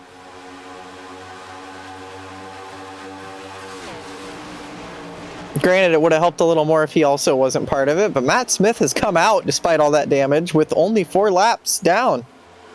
Oh, big smack there for Proudfoot into the wall, right in front of Henderson. There is Matt Smith on the bottom. He's riding the apron still, so maybe he's still got quite a lot of damage as he goes a 5th lap down now. 4 wide in the back as they try to make do out of turn number 4. Look who's right in the thick of it. It's Henderson who's going to try and move up on Hayes. Can't quite do it. Hayes fills the hole. Henderson stuck in the middle with you. Right in front of Meredith, too, who, like I said, can have a fair fight here for that final chase spot of comfort. And he is going to go fight this out. He's going to have it out with Henderson. And he could actually have it out with Henderson because he's not blinking anymore. Right. Oh, but it's getting tight. He's going to try and split 3 wide on Dalton Hayes. They are going to both go 3 wide on Dalton Hayes. Selena Thompson's still rolling around on the lead lap and in 9th place, by the way. I'm surprised with how much left rear damage she had. You can still see it actually bowed in a bit. Yeah. The tire is bowed in on that 63. Advantage now goes to Meredith, who after the first 2 cautions of this race, I would not have really expected. But that's what Zachary Meredith does best. He has been on a recovery drive every race this season. It really does feel like it, doesn't it? He's passed more drivers than anybody else. He's good at this kind of thing. Whoa! Henderson starting to really sniff for some extra things, some extra lanes here, looking for, really wishing the safer barrier wasn't there so he could have 5 more feet to stick it around the outside. And I'll tell you what, we're getting close to the end of the stage yet again here. Oh, Henderson's starting to get aggressive here on Dalton Hayes. Oh, he clipped the apron. Be careful there, lad. Right down there on that white paint. That's taken a couple victims out tonight. Yeah, it has. What a nice race it's been so far. The 25 now stuck right up on the diffuser of Hayes. Almost gives a little bump there to the back of the 50 car. Height still leading, but McDonald is all over her. This is important for that stage win. Oh, Henderson gets into Hayes. Gonna get into him again. He's had enough of the 50 car. Hayes is not gonna take that too nicely. Neither's McBride. It's gonna backfire on Henderson. He pushed, he shoved, he took a mile, and now he's gonna have to give up about an acre. He tried to bully his way for 1 position, ends up losing 1. I want to shift ahead to this battle to the lead right now, though, because it is less than a 10th between McDonald and Height, who are battling for the stage win, with Swatsworth, who won stage 1, looming in the background. Critical to win a stage here early on and set that tone and set the momentum. Laps clicking away. Height had a really big lead. Is she managing the tires, managing the gappers? She's starting to run out of steam a little bit. It's been a bit of a, not a weak performance, but as far as Caitlin Height performances go, a bit of a weak performance out of her so far this evening. We say as she leads this race, but yeah, she got that clean air, which helped her, but I don't know, but Swatsworth finding some steam here at the end now. He's finally worked his way through all that traffic. Height and McDonald need to take advantage of this now, but look at Swatsworth, who is climbing up there as laps click away. Only a handful left in the stage. It's a 3-way fight. This is getting critical at this point. I've said that about 4 times now, but it really does matter, Carmen. Absolutely. These 3 are battling for stage points as much as they can. They're battling to put themselves in a position to possibly win this race. They'd like to not have to worry about Indianapolis or Bristol, especially. Mm-hmm. That's what looms large here. Swatsworth looking like he can just put that car on any lane he wants. Absolutely dominant looking number 4. Completely revitalized after winning Talladega, coming in here with confidence, flopping the you-know-what on the table, honestly, and just coming in with that guy. Sometimes that's all you need. You bring the big stick sometimes, and then the racing does the rest. These drivers know how to win races. It's all in the head sometimes. Fear is the mind killer. You need to be confident in yourself, and you need to be able to throw those moves when you need to. We talked to Swatsworth after his win at Talladega. He said that Darlington was the one that got away from him. And that, I think, was the motivator there. Him losing Darlington in heartbreaking fashion really, I think, kind of set the stage. And now we're seeing it here. Now it's starting to kind of come into his element. As Height and McDonald try to lead, they'll hold on to it to the end of the stage. So it's Height that gets a critical win for her championship hunt over McDonald, who gets some very valuable stage points. Swatsworth looking great with a first and a third in the first two stages. Even if his day goes south from here, that's a really good net gain. And I believe Zachary Meredith pulls out another point, which is very critical right now, considering Henderson scored none. Smith is 5 laps down. Gaiman is still in the pit lane, and Klavitt's out of contention. Meredith could lazily walk his way in to a safe zone headed into Indy. Yep. Not very safe, but he can sleep at night. Henderson did get those big points on that first stage, though, so keep that in mind. It's still Henderson advantage right now, but Meredith scoring points consistently, which matter right now, especially if they finish as they are. That would break them about even, with Meredith the slightest of advantages, I would believe. So I'm just kind of doing that off the top of my head. I don't have it written down. I believe Henderson was third or fourth. So I think it would, if they finished as they were, Henderson would still have the slight advantage, but that doesn't matter right now. Pit stops are what matter. This is where Height made a mistake earlier in the race. All eyes going to be on her and that pit crew this time around as the Hamilton Commission machine gets stage number 2. But it's coming up all Shad Swatsworth right now, despite the strategy not going his way. First and third after the win at Talladega. You mentioned the motivation starting at Darlington. Those are the kind of things we're starting to see as you see Zach McBride. Not really sure what's just happened there to McBride. He's done a bit of a Gymkhana run. Couple 2-tire stops, I believe, there from Proudfoot and Denny. Height wins the battle off for 4 tires. Swatsworth, McDonald, Santiago, Peach, Moutre, Britton again, who, by the way, I'm surprised is even on the lead lap, but I'm a little surprised that Selena Thompson is as well. So these cars tougher than nails. Thompson in the pit lane to repair some more damage there, but yeah, Britton in the top 10 again, despite slamming that wall down the backstretch. Yeah, got that lap back, and that was exactly what he needed. It's going to help him out big time as far as just trying to recover this race. Got bailed out by it, but now you're entering stage 3, the longest stage of the race, and it gets infinitely harder from here. Did Proudfoot just pit again? Or was that a lapped car and the scoring's lying? So it was Matt Smith, so the scoring's being goofy again. Yeah, there's Matt Smith. That's Dean Clavitt also in pit lane. So these are some of the chasers that got bit. Speaking big time of, got bit.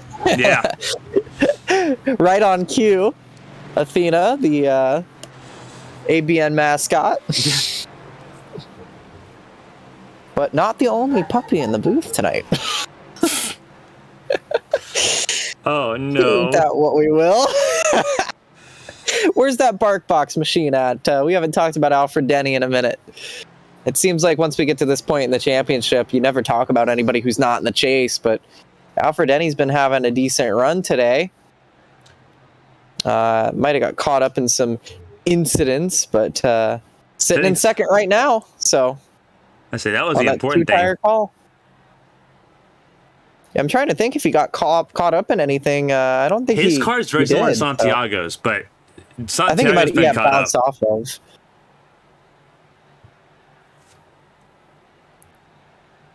But So what do you do if you're Henderson now? You were really strong early on, kind of going through your stuff a little earlier than you want to, had those really good haul of stage points early on to save you here, but everybody around you is not in contention. You want to get up there and fight with Height and Swatsworth and McDonald and make it not your problem anymore, but for the moment, you're fighting Zach Meredith. You haven't been that great in the dirty air. You've been great in clean air. What do you do to get your confidence back a little bit here and try and work your way through the field, knowing that you've been struggling a bit with the tire wear and knowing that we're about to run the longest stage of the race? There's not a whole lot you can do. He's on the outside lane. He's in row 6. That kind of handcuffs what you can do, how you can move. But For Henderson, it's all about right now. It's just all about just keeping it clean. We've seen drivers fail to do that. He's got to keep his cool. He didn't keep his cool against Dalton Hayes, and it bit him. He's got to keep his cool big time here to keep himself in check and try to keep himself in the top 4 here. This is a grand opportunity for him to capitalize on a lot of misfortune. He just has to keep his head level. We know he can do it. He's done it before. A year ago, he made it to the Final Four. Obviously, the competition a bit stiffer now. Proudfoot and Denny going to lead us down on 2 tires with Height and company. Swatsworth, McDonald, Santiago, and the rest on 4. Green flag back in the air.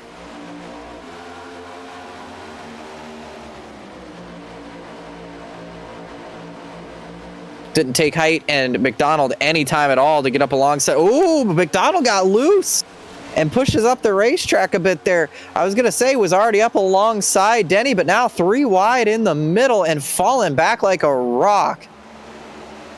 Now stuck up on the outside. Now Swatsworth in the middle and falling back. He got loose and now shoved McDonald up. Apologies on the radio for Swatsworth, but he just about hangs on to it. Yeah, I don't believe you need to worry about saying apologies. Just keep the car pointed straight and get it going. Yeah, absolutely. And he's going to tuck right in behind McDonald. They're going to try and sort themselves out. Boy, I'll tell you what, Angel. Oh! Sasek hits the wall, and Santiago, who I was just about to talk about, has to take evasive action. He's been doing that all night long. He's been on the radio. He's been trying to tell people, I'm sorry, I got nowhere to go. I'm trying to lift. Please don't run over me. He has been having a crazy day in that number 90 car, but he's hanging in there and in the top 10, fighting for the top 5. Henderson falling back a touch, now trying to fight back a little. Oh, he nearly hits Hunter Peach. He's struggling to keep that car down, Carmen. He's up in the top 10 now, though, which is critical. But look, he's stuck in the middle again and getting into it with Hayes for a second time. Now they're going to get into the wall with Meredith, and now they all go around. Hard hits. And now Donaldson in the back. That was so unnecessary. What were we talking about? Keeping it calm. Keeping it cool and collected. I tell you what, if you're going to wreck, you might as well wreck with the other person you're fighting. They did a great job. Here's the thing, Carmen. They did a great job of being stupid. They did a fantastic job of being stupid enough to catch Meredith up in the mess. This is the 3rd wreck that Meredith's been a part of tonight. The question is, who got the worst end of that?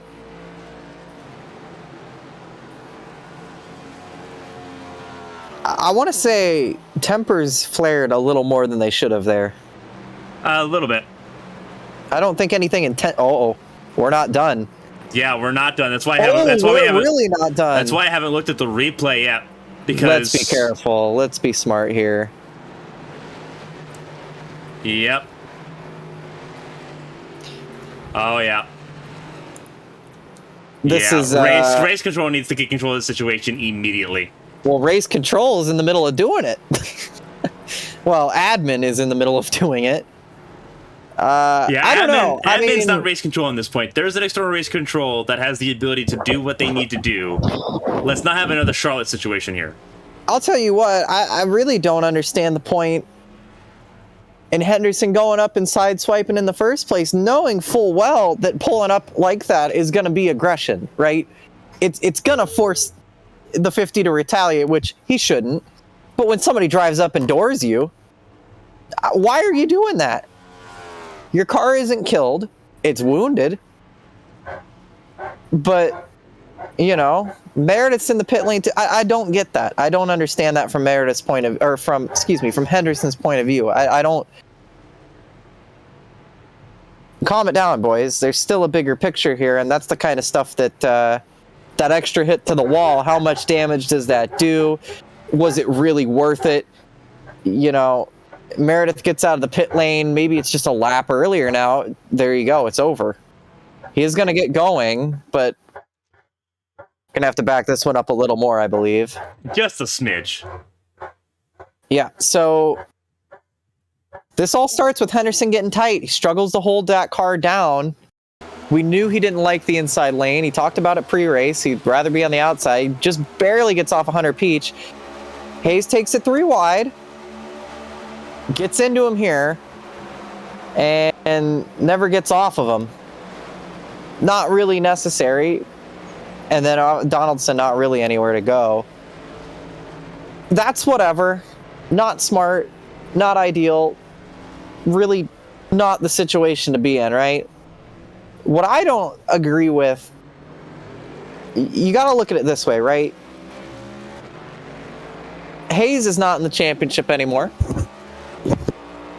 Henderson is. And he's been battling to hang on by a thread right now, right? So what I don't understand, and I get it, red mist, we've been there, but you can't tell me he's not thinking big picture here. Why on earth is this bit here necessary? Because look what happens. He's going to drive up.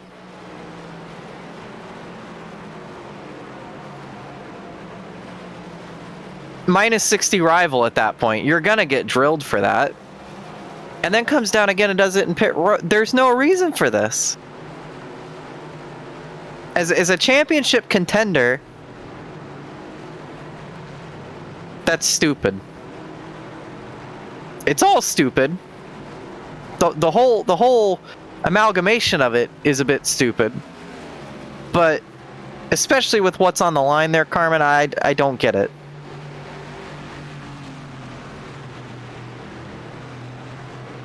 I'm curious your opinion on that. I stand by what I said, but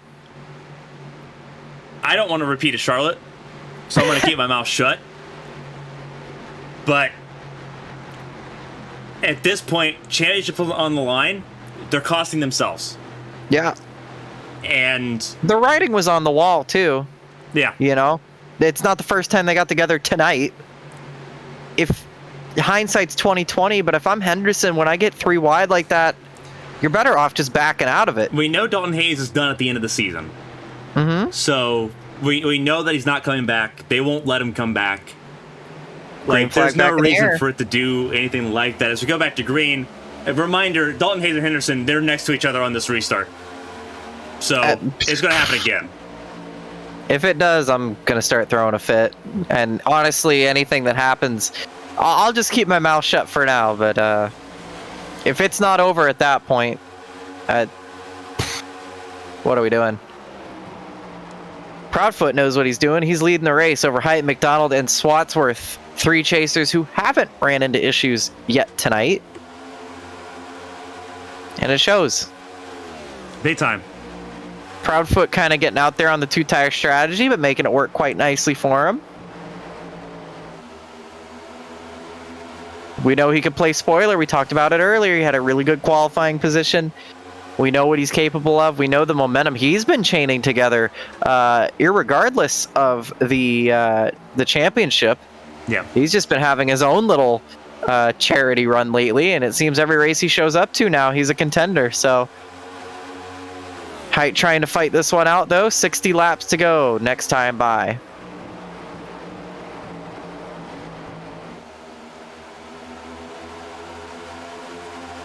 Oh, Height wants to battle here to get that clean air and to try and get away from the other chasers behind her, but she's trying to play defense and offense. She's trying to have her cake and eat it too. Looks like she might have an opportunity here with a run out the outside, but gonna have to take that to the bottom. No, takes it back to the outside, interestingly. So let's see if she can try and hang it around there. Oh, and that's big what she block. was trying to do. She was trying to feed Proudfoot a dummy. Yeah, but Proudfoot read it very nicely. Remember, these two had a photo finish at Kentucky. Mm-hmm. The race that we've been comparison that has been the comparison for this race. How about that for a little bit of championship help there as McDonald gives the shove to Height to clear the 18 down the back straightaway. Height back to the lead. Gonna try and set sail now. But yeah, no, it's not the first time they've raced together. They race hard but fair. 4 wide in the background. Still 4 wide in the background. I think they've just about backed out of that one, so we'll hopefully make it through 3 and 4. They have backed out of that one. Somewhere in the middle of that is Henderson and Hayes, and they're actually still side by side behind this. So I guess they got their sillies out Let's not go Oh, that caution! far. Trouble, car around on the apron. It's McDonald. McDonald and Swatsworth. McDonald and Swatsworth have spun each other out. How's that happened? Well, I think we're gonna find out. I don't think they have too much damage. I think they just spun to the inside, but two more chasers have gone flying through the infield tonight. And now, it won't stay this way for long, mind you. Caitlin Height is the only chaser in the top 10. Yeah. Looks like Swatsworth going to be getting some spots back, so like I said, wouldn't last that way for long, but my goodness.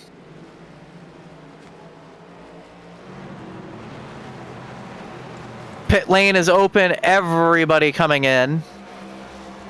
Looks like Denny stays out because I think he pit on the last caution cycle. Take a look here and see what happened. They were fighting with Proudfoot. Oh, Swatsworth just gets tied into him. Well, it looked to me like McDonald was about to put Proudfoot in the wall anyway. Yeah, Proudfoot was about to get put in the wall here anyway. Obviously, we're looking for the chopper can. This is the clearest view we've got. Yeah, the lights are going to come on here shortly. Yeah, it looks like everybody was getting tight. McDonald was about to hit Proudfoot. You look at the gap that there's already contact. Yeah, they were already hitting each other. Proudfoot does hit the wall. It was a little bit of a 2009 All-Star shootout. Keep your foot in it. Nobody made it. Yeah.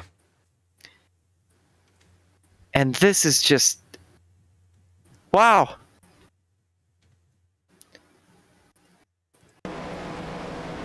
And I wouldn't point my finger just at Shad Swatsworth because I'm almost certain, Carmen, McDonald would have went around anyway.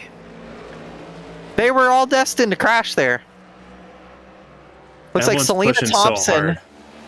Selena Thompson, Alfred Denny, and Henderson have stayed out.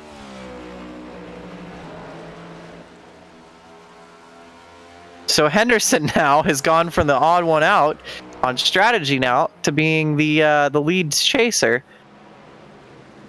Caitlin Height right behind.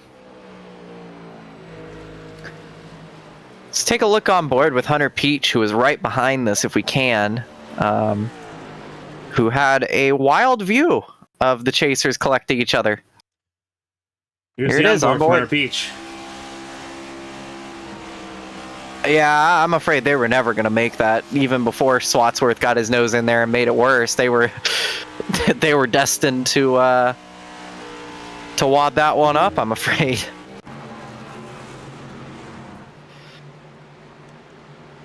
Alfred Denny, race leader. Woo! Absolutely. And Blake Henderson, number 21. Yeah, like Blake Henderson is in second place. Yep. You got to wonder how much damage is on that 25 machine, though. It doesn't look like it was killed, but it didn't look like he was really going places either. So definitely not the car he started this race with. Yeah. Some assembly required. Mm-hmm. Well, we'll try it again then, shall we? Close enough to the final third to give one more rundown here. It's Denny, Henderson, Height, Santiago, Boone, Peach, Moutre, McBride, Withers, Sasick, Proudfoot, Donaldson, Swatsworth, Britton, McDonald, Hayes, Thompson. Those are the cars on the lead lap. A lot of chasers here, off the pace or many laps down, starting with Matthew Smith, who had issues in the big one there, and is, I think, 4 laps down. Meredith is several laps down after the most recent incident. He is 19th. Gaiman is 20th, 36 laps down, or 16 laps down, excuse me. Clavitt is 22 laps down in 21st. Eichler is out of the race in 22nd, and Bryce Borer, good lord, another last place finish and a DNF for the number 1 car. He's our tough customer, though. He keeps showing up every week and giving it another go. Had a great race going. So, So, Henderson and Denny to lead us down. The admins of the series. 2 of them, yeah. It's Denny, Henderson, Santiago, and Height, top 4. Row 2 on fresh tires. Fresher tires, I should say. Denny on fresher tires than Henderson, and it shows. But Henderson gets a good exit here. Gunning up alongside. Here's Matthew Boone trying to make it 3 wide. Hunter Peach there. See if we might ride on board with him and get his eye of this as he watches. He's got the front row seat still. Height on the bottom fighting with Santiago. Henderson out front fighting with Denny. Henderson gets a lap lead. Critical move there for his points battle. Riding with Boone here. There's Peach in front. Boone just hooked right up on that white line. You can notice the shadows getting longer, the sun getting brighter. Starting to set a bit. Lights may come on before this one's all said and done, Carmen. And that's going to add another variable. As if we needed more variables. Yeah.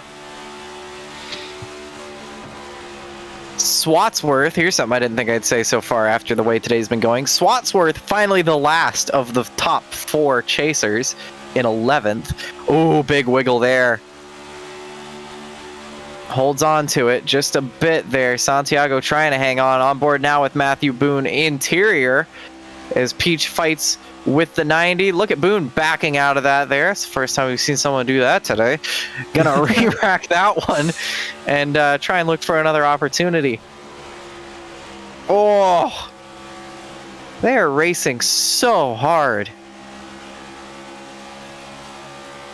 Oh, did Denny just clip the wall there a little bit, or did he just get away from it? Not sure. Henderson and Height out front, though. Height looking inside. Oh, contact. Boone gets hit there by Santiago. He holds on to it, and so does Santiago, but this is going to accordion big time. They all stack up. Santiago again over the radio. I am saying, I am so sorry. I didn't mean to do that. Matthew Boone, cool as a cucumber. You're good. Oh, maybe not this time, though, as he's about to do it again. Santiago hanging on in the number 90. And here comes Proudfoot back up on the outside. And look at Peach, high, wide, and handsome. Now Moutre bounces off of McDonald, who's trying to come back up through the field. Now he's boxed up on the top. Henderson still leading. Denny gets ahead of Height. At this point, oh, Moutre gets into the back of McDonald, and Sasic animated over the radio. Contact in the back. They save it, I think. It's getting very spicy. Getting spicy? How spicy you want it? Well, if we get any spicier, we've reached Carolina Reaper levels of spice. Yeah. We're very quickly climbing the hot ones ladder here. Oh, Height put in the middle by Santiago. Forces everybody to scatter around her as she gets skunked in the middle. Now jumps up to the outside. Now back to the middle. Watch that number 50 sliding around with Moutre. Oh, and now there's McDonald fighting again with Height. All of it now happening behind Henderson, who has found his way to the front, but will he have to fight his other admins for his actions under the caution? That's another thing to keep in mind. Will there be admin action taken on that? Especially in a case of admin on admin. Oh, trouble! Peach gets turned in front of the field by Santiago, and he saves it. Beautiful bit of driving by Peach to hang on to that car. Nobody hits him. He keeps it going. Holy crap! What a save! Santiago's had a busy night, Carmen. A little bit. Just a smidge. Poor guy has been the pinball, the meat and the sandwich. Goodness gracious, how we did all of that and only had a single car spin. Beyond me. It took them about 20 some races, but thank God they figured it out. Oh goodness, 45 laps to go. Caution number 9. It would come across as a wreck-filled race, but honestly, the product's been fantastic. Pit lane open, late decisions. They crash in the pit lane. Proudfoot takes out Denny as they all tried to pit late. What on earth? Proudfoot still trying to get it turned around. What in the world? They all tried to play chicken and they choked it. And look at everybody sliding their boxes while it happens. Can I say that on stream? Can I make a choke the chicken joke on stream? Are we allowed to do that? I don't know. I regardless of if it's allowed or not, you just did. I think we just did. I think it's fitting. What on earth? So this is, yeah, they all try to pit. They all go, oh crap. That's on Proudfoot. Yeah, that 100%. Oh, without a doubt. Without a doubt. There's HTL debut Proudfoot coming out right there. Well, it's a situation he's not been in before. Usually he's been ahead of the curve on the strategy, right? This is the first time he's had an oh crap moment. And then make matters worse, insult to injury, everybody slides their box. So here's what happens to Hunter Peach to cause the caution here. Oh, that's on Santiago. That's on Santiago, 100%. Came up a bit too early. Great save by Hunter Peach. Holy cow, man! You don't get those back too often. No, we've seen a couple of. We saw some good saves out of Meredith by sliding and keeping it out of the wall. This car is not the Gen 6. It is very hard to do a 360 and keep on going like that. Great job, great save. Busy boy behind that 23 machine. Hunter Peach got that dog in him. I want to take another look at that pit entry, because that was a helicam would be helpful here. Wacky. Ask and ye shall receive. Yeah, you can see here Henderson looks like he might pit. He doesn't know what he wants to do. He does pit. Boone makes a late call here. Oh, look at the hesitation there. Proudfoot thought about it, decided not to, and then took a hard hook. And there's nothing that Alfred Denny can do. I don't think Boone makes the commitment line there. And the only reason that Proudfoot did is because, the commitment line's a bit further up, but the real life commitment line, Boone would not have made it. But yeah, the only reason that Proudfoot did is because he clobbered the 21 car, so... Yeah. Yeah, I don't know. Strange. These last 20 laps have been wild. Yeah, and the momentum has shifted once again because Caitlin Height, who found herself in the middle, falling out of the top 10, getting bounced around, finds the track position a little more important right now, stays out, avoids the crash on pit road. Because she didn't pit. Hunter Peach, by the way, who just did a 360, ends up third, and Eli Sasek is second. Are you telling me Hunter Peach didn't pit after that? Because he did not. No. That's incredible. Height, Sasek, Peach, Thompson, Britton did not pit. And they still have to make a pit stop anyway from this point. Yes. So I think that's the game they're playing here. Everybody has to make a pit stop anyway.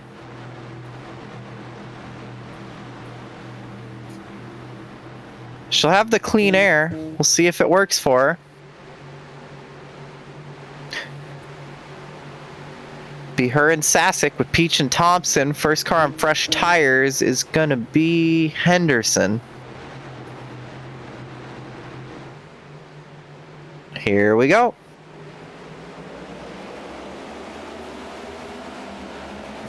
Great start.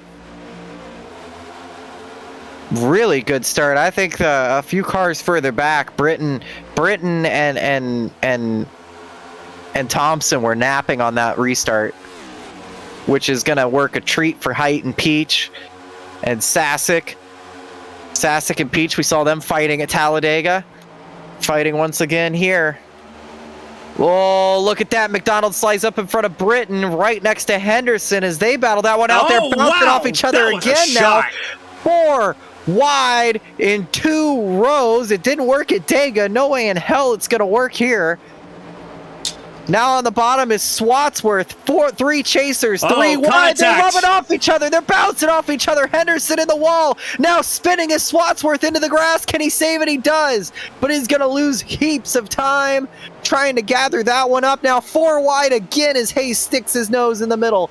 Now, how much damage does Henderson have? A lot, because now he's going to check up McDonald and co. Now Moutre has to move to the middle, and Britton tries to take advantage. There were some people wondering, did Height make a bad move here? Was the track position worth it? Yes, it's worth it, because everybody's bouncing off each other behind her. How they only lost 1 car, I don't know. And they're not done yet, because McDonald puts himself in the wall on the safer barrier. A big mistake there, and he's going to bounce off the wall and slide back. And now again, Henderson bounces off the wall. He is struggling with the right-hand side of that car. And now look who it is. It's Dalton Hayes, 4 wide on the top, bouncing off of Moutre. Henderson leading 3 wide, and I have a feeling someone's not going to make it. Moutre! There goes McDonald. There goes Proudfoot again. Caution's out again, and will they all miss him? No. There goes the 22. There goes McBride, and maybe a few more joining in the party. Was that Meredith that got a piece? This is exactly... This is exactly what you expected to see, and I think that's why Height won it out. That's why Peach won it out. That's why Thompson won it out. Those Toyotas look awfully, awfully smart right now. And they still can't pit yet either, because we still aren't in the window, I don't believe. It's not quite there. I think we need a few more laps, so... Wowzers.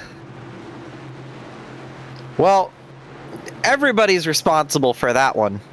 But I'm interested to see what actually triggered that here. But we're keeping an eagle eye on pit lane before we do that. Pits will be open. No takers in the top 5.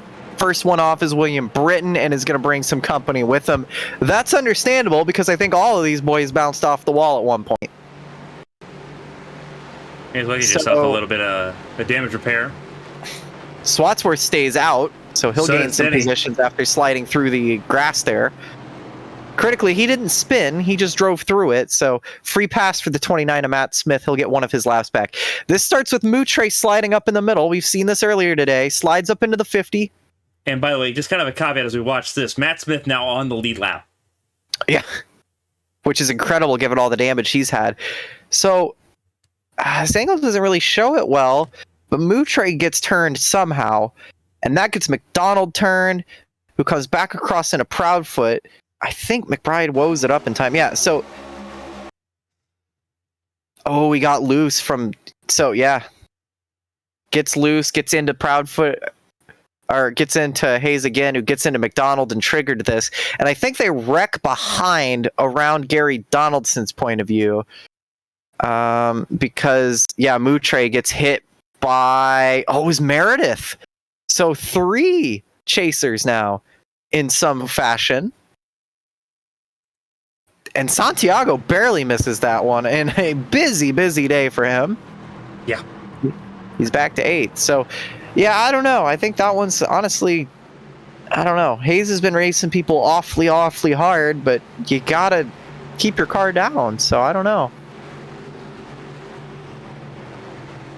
So, of the chasers, there are 8 that came in. 4 will leave in a couple weeks' time to go race for the chase for the championship. And it's turning out to be Height, Henderson, Swatsworth right now, the top 3, which I would have bought if you told me. But if you told me the positions, I wouldn't have believed you. And if you told me Matt Smith would find his way into the 4th highest position at some point, I wouldn't have believed you. At least after that first wreck, I should say. I would have believed you in general, but wow. What a topsy-turvy race.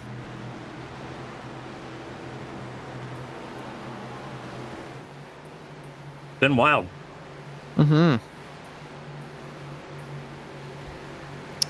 So, Height leads on older tires along with Peach, Thompson, and Sasek. Henderson on fresh rubber but heavily wounded. Keep in mind, he stayed out despite hitting the wall. We saw how much he was struggling with the right-hand side of that car. He knocked it down a couple times. And look who's right behind him.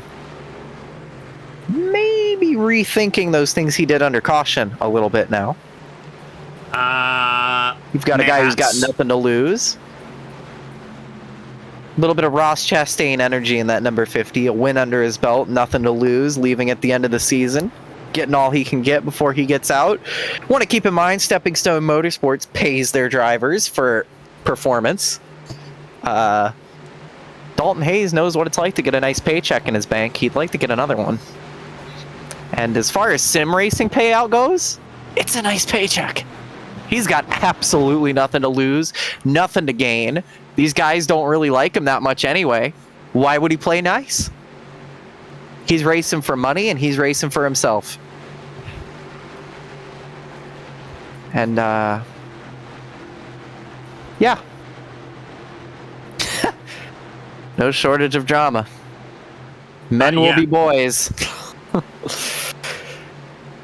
Oh, goodness.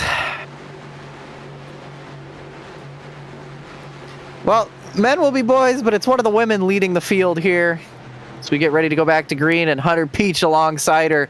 Height, Peach, Thompson, Sasek on old tires. Henderson wounded, war-torn and battered. Another great start from Height, and a sleeper start from Hunter Peach this time, who may have struggled a little bit with the wheel spin.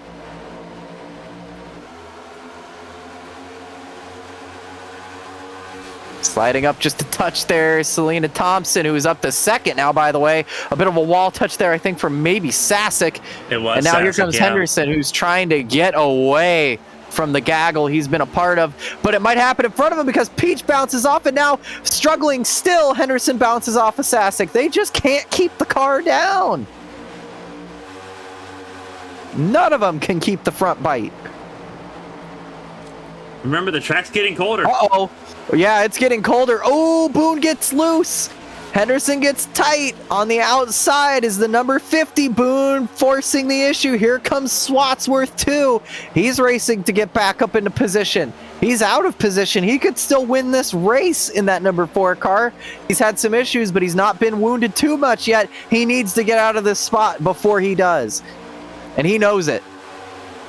31 laps to go when they hit the stripe next time by. Oh, Santiago really pushing the issue on the 25. Boone slots up in front of Henderson. Swatsworth side by side. Dives it in deep now. He's going to get tight. There he is. They're all going to fold up. Oh, they nearly bounce off one another again. Santiago clears. Thompson chasing down Height. Peach still in third, fighting with Sasek for the podium spot. So they head down the back straightaway. A push from Sasek to Peach. Here comes the 50 of Hayes. Don't count him out. He looks pretty fast when he's not getting bounced off of and bouncing off of others. He's got some clear racetrack. Side by side with Sasek. Thompson looking to best her best finish again. Go 2 in a row there. Same for Peach. Same for Sasek. Same for, well, that's about it for the best finishes. Oh my goodness, they are shuffling around behind Peach. 30 to go. And a pit stop for everybody. Still on the cards. Swatsworth pushing that 90 car up the hill ever so slightly. Santiago has been the pinball today. Keep an eye on the rest of the field here. Watch that number 29 car in the wings. If these two wipe each other out again, that would put Smith in a brilliant position. Pit window is well and truly going to open now in about a lap's time, if not already. But nobody's going to want to pit under green because we saw how that bit the drivers earlier. I think, Carmen, they're going to run them dry. I mean, you don't have much of a choice here. You really don't. It's been too hectic. You know they're going to crash. There's going to be something. I don't think it's a bad strategy to go long here. What this is going to hurt a little bit is Caitlin Height because she's going to run out before the rest of the field does. As will Thompson, Peach, etc. However, she's going to have the track position, which is important. It's in the hands of the gods now. It really is. Really, it genuinely is. Right now, Height for the reservation of Jinxiger, she's the only chase driver that hasn't had an issue tonight. Oh, and as I say that, Hayes and the 99 get together in the background. They hang on to it though. Hayes, baby, check your fenders. There's side drafts, and then there's dooring a guy. There's been a lot of people dooring each other tonight. Yeah. Oh, goodness. And they're still side by side, mind you.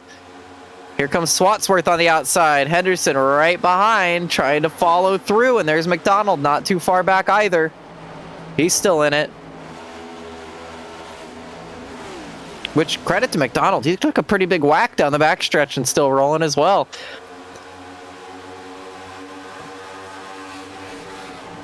You look at the rookies like Thompson and Peach with the track position, sure, but they should have been passed by now. But with all the damage these cars are accruing, with the battling going on behind them, they might have the cleanest cars on the grid right now, because look at how it just accordions up. It's just a big Constantina effect, and look, they nearly spin each other out into turn 3. Now they all fan out into turn 3, and coming out of turn 4, they're all going to fold back up again. And eventually, somebody's got to give. Oh! And there it was. Through the middle, Proudfoot 3 wide. Doesn't care about your championship one bit. He's been chomping at the bit to get back through the field. He's been crashed twice. He's about to get turned a third time by Moutre as they all try to negotiate 3 and 4 again. Blake Henderson tucked in behind the number 50. None too happy with one another. And Angel Santiago, who's bounced off of everybody but the snack bar tonight. Buy him a beer, man. Tough customer of the race. He slides up again. Nearly gets hit by Henderson. Here comes McDonald on the outside. Here comes... It is the camouflage car of Zachary Meredith is back in it. And Santiago gets turned sideways and hangs on. Meredith is not on the lead lap. That is an important sort of denominator here. He is several laps down. But he's still rolling and on the track, which may be all that matters as he watches these drivers in front of him. Caitlin Height radioing in. She's pitting now. Hunter Peach pitting now. Caitlin Height had an issue in the first pit stop of the day that very severely hindered her second stage until the strategy bailed her out because of the pit cycle. She won that stage. Can she get in and out of pit lane safely? I'll keep an eye on that, Carmen, while we watch the battles out front. Interestingly enough, Selena Thompson passed Caitlin Height into pit lane. Mm-hmm. That was very critical. Peach gets in the box nicely. Thompson gets in the box. Height very gingerly comes in the box. Gives up some time coming in to avoid the mistake. Matthew Smith, by the way, if you're wondering. Wheels turn 2/3 to the right. We've lost Eli Sasick from this race. A mechanical issue for the 99 car. Internet issues. We've lost him from this race and out of contention. That's heartbreaking because he had a great run going.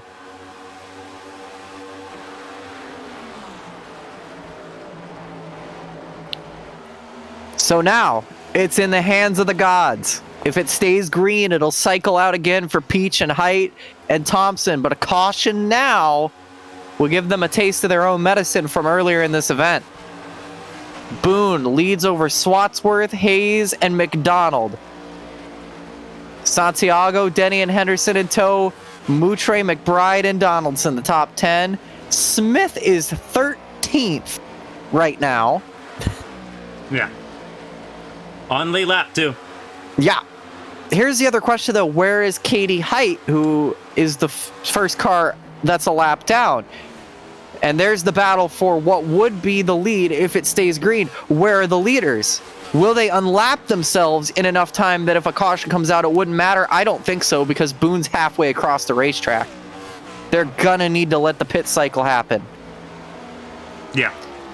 Other news, not that he was really making much progress anyway, but Gaiman gets up to P20, but has lost the motor. He is officially behind the wall and done for the day in the number 61. I think he did get a couple positions out of it. But he is officially done for the day and may lose that position back to Dean Clavitt, so he will be the loser of the chase drivers tonight. So we watch Height, but the battle out front between Boone and Swatsworth starting to heat up. And it's not just the Hayes you see on the track. That's Dalton Hayes in third, who's holding off a swarm of angry drivers. Some at him, some in general. But this is the battle for the current lead between Boone and Swatsworth. Swatsworth to the inside on the apron. Back to the front for the first time since he lost it in stage 2.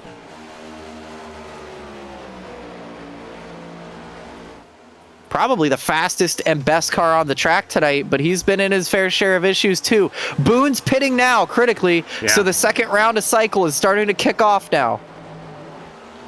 So will Boone make it in safely? He's had issues tonight getting in, even under caution. He wiggles a bit here, but he gets it woed up in time. He's the only one in, though, so he's a little off sequence. 21 car has pit and come back out. That is Alfred Denny. Denny, who is a little off sequence. Yeah, Denny's coming out of pit lane now. He'll be ahead of Caitlin Height. But he's off. Yeah, oh, yeah. He'll be ahead. Caitlin Height, too cautious coming on to pit lane. But you know what? She can afford to do that. We'll see what happens. Swatsworth in. Because, yes, Swatsworth is in. This hands it to Hayes. But here's the thing. Denny's got damage. Denny's not been super fast tonight. Denny's been playing strategies. Height should catch him past that 21 car. Yeah, she's right there. Boone's coming out. Height and Denny both get ahead. Yeah, that's expected. This is the undercut, because Boone's going to have fresh tires to try and chase them down now. But here's Denny. Oh! There's Denny, Peach, and Height. Yeah. So here is Pete. This is what I'm more interested about is how Peach is on the tail of Height now. Yeah. Everything else more or less is going as the nature of the gods would want it. However, Peach is that's outright. Peach on the back of Height is outright. Is he trying to make his move now? Is Height struggling? Is Peach using too much tire? Who knows? The line of cars, 6 of them. That we know have a pit stop to make. Height on the radio, ordering Peach to help right now. Says, quote, "I know you're getting excited, but help me right now. It'll work for both of us in the long run." So trying to play a little bit of politics here between the 11 and the 23. Will it work? Peach is a reasonable man. Yeah. Oh, but he's not really thinking right now. And Height comes over the radio, says it's called being smart.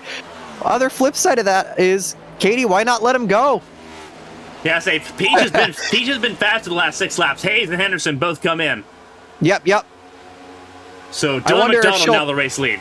Critically now, because that's the race car driver in you, right? Yeah. Help me out, but be the one who takes the brunt of it, right?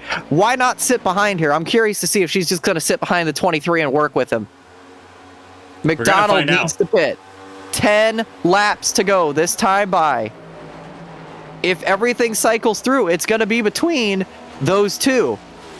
And maybe Boone, if he has enough tire to get there. He's not super far off. 2-tire stop for Hayes and Henderson. That could be big. That could be big because they had a lot of gap there. But with the undercut, I think it's going to be too powerful. Yeah, it's already over. It's already over. There it is.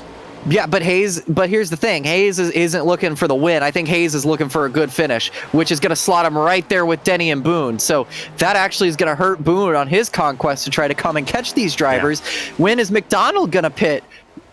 Because he has to. Everybody needs to make a pit stop here. McDonald, Moutre, Donaldson, Withers, Britton, and Smith going long. Peach and Height battling for the lead. Proudfoot in third. 9 laps to go. McDonald looks coming like in now. Yeah, McDonald looking very, very, yeah. He's not saying anything over the radio, but very body language. He is very urgent to stay on that bottom lane. He will not come in this time. No, and that's why. Caution's out. Caution. And for who? It's the 90 of Santiago. His luck finally ran out. He's well off track, too. That is on the back straightaway. So they'll get their laps back, but they'll be the wave rounds. But here's the thing. Yeah. Fresh tires for McDonald, Moutre, Donaldson, Withers, Britton, and Smith. But Peach and Height and Proudfoot and Boone are going to be 7th through 10th still. And oh, this is exiting pit lane. Trying to pass McBride. Oh, my goodness. Similar to what happened with Scott Same thing what we saw earlier.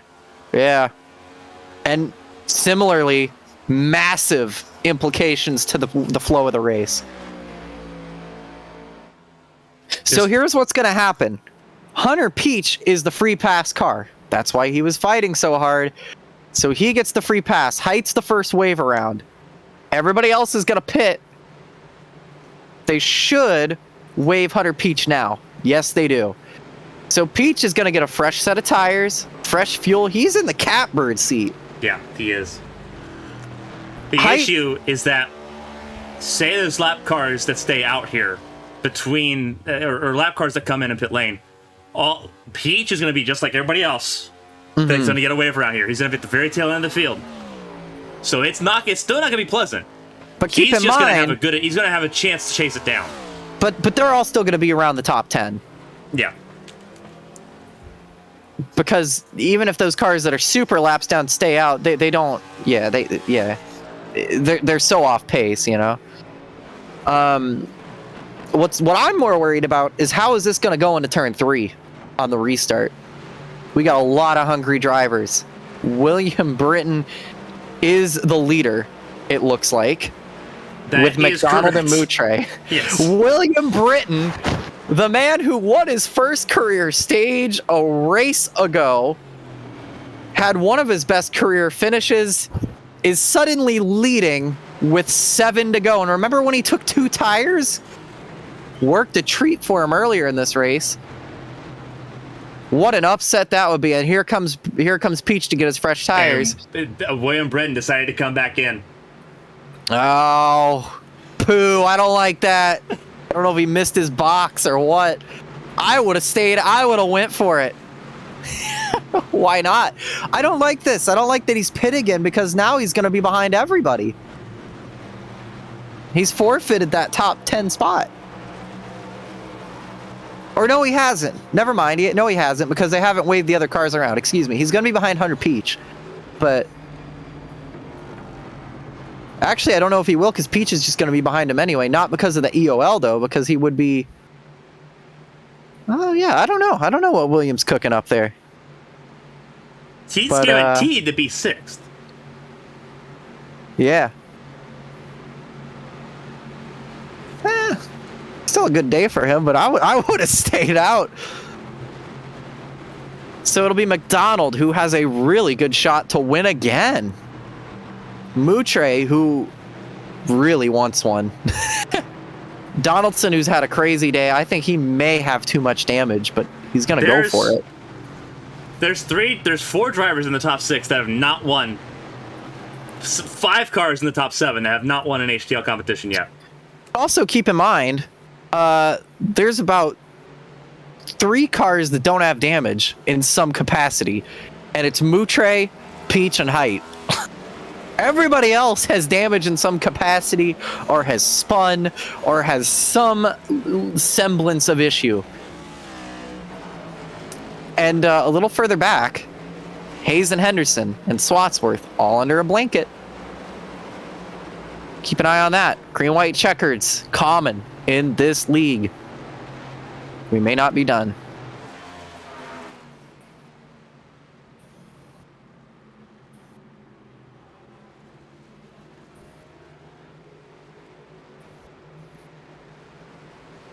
Wild we go. stuff here. It is absolutely and you wild. can see the track map. Everybody's racing around. They're going to be single file, too. Keep that in mind. Yeah. They're all racing around to get there. There's height. This might cause issues on the restart because they're getting closer and closer here to the restart zone. If you're McDonald, you want to go as soon as you can. They will go without Santiago. Mm-hmm. But everyone, I believe, the last person behind Thompson, the lead, that's Sasek. Yeah, that's Sasek, who's back And on they track are here, after his right issues. in time. But they're still stacking up here. Back up front, McDonald off and away over Moutre. Really good start. That's what he needed. Will they make it back? Santiago has to serve a penalty. Per race control, look at this dicing around. 4 to go, 3 to go at the line. Look at height bouncing off 100 Peach. Gotta think big picture here. Yeah, you really do. And right now, big picture for Dylan McDonald's a chance at the championship 4. He's just got to hold on.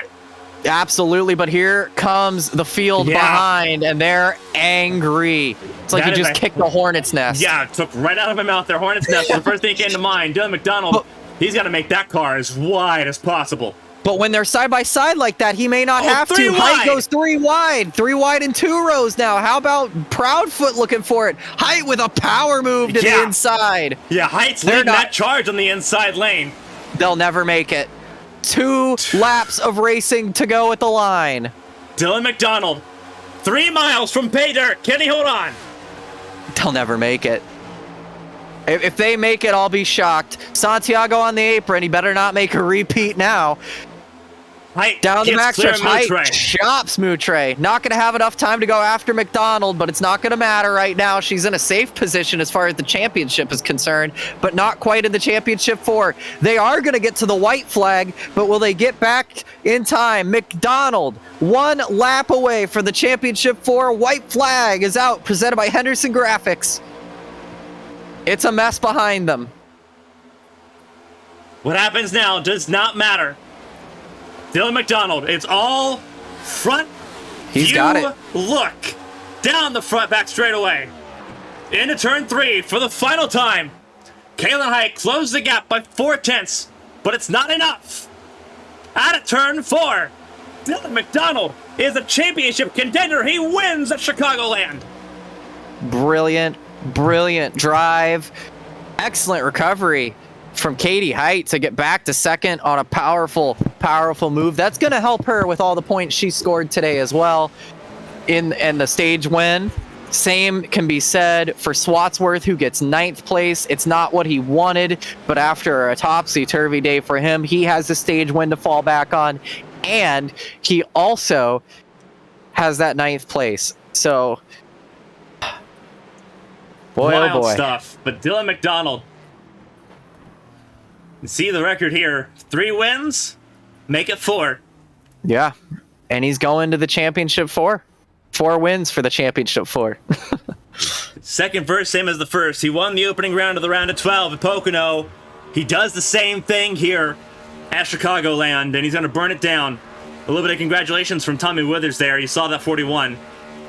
I think that was actually the 29 car. It might have been. Who, by the way, crosses the line 14th, last car in the lead lap. Yeah. Somehow. Is the 5th of the chasers. Yeah. Just to keep you updated here, after everything that happened, we still had a top 4 that you could have expected to have coming in and out of this race, but not at all in the way that we thought. McDonald, Height, Swatsworth, and Henderson can breathe a little easy. McDonald and Height, absolutely. Swatsworth, probably. Henderson, not so much. But they're resting a little easier than Josh Gaiman is, and a little easier than Clavitt and Meredith, who all finish outside of the top 15.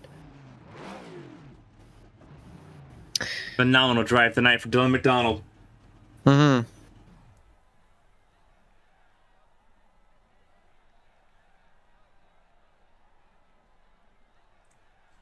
That is wild stuff here at Chicagoland. Dylan McDonald, race winner, and locked into the championship 4 by the time we head to Auto Club Speedway at the beginning of June. We're going to see if we can talk. We're going to see if we can talk to our podium finishers, if we can get a hold of Matthew Boone. Obviously, for Matthew Boone, a little bit of a bittersweet moment. This is a result that he needed last week. He came a week late.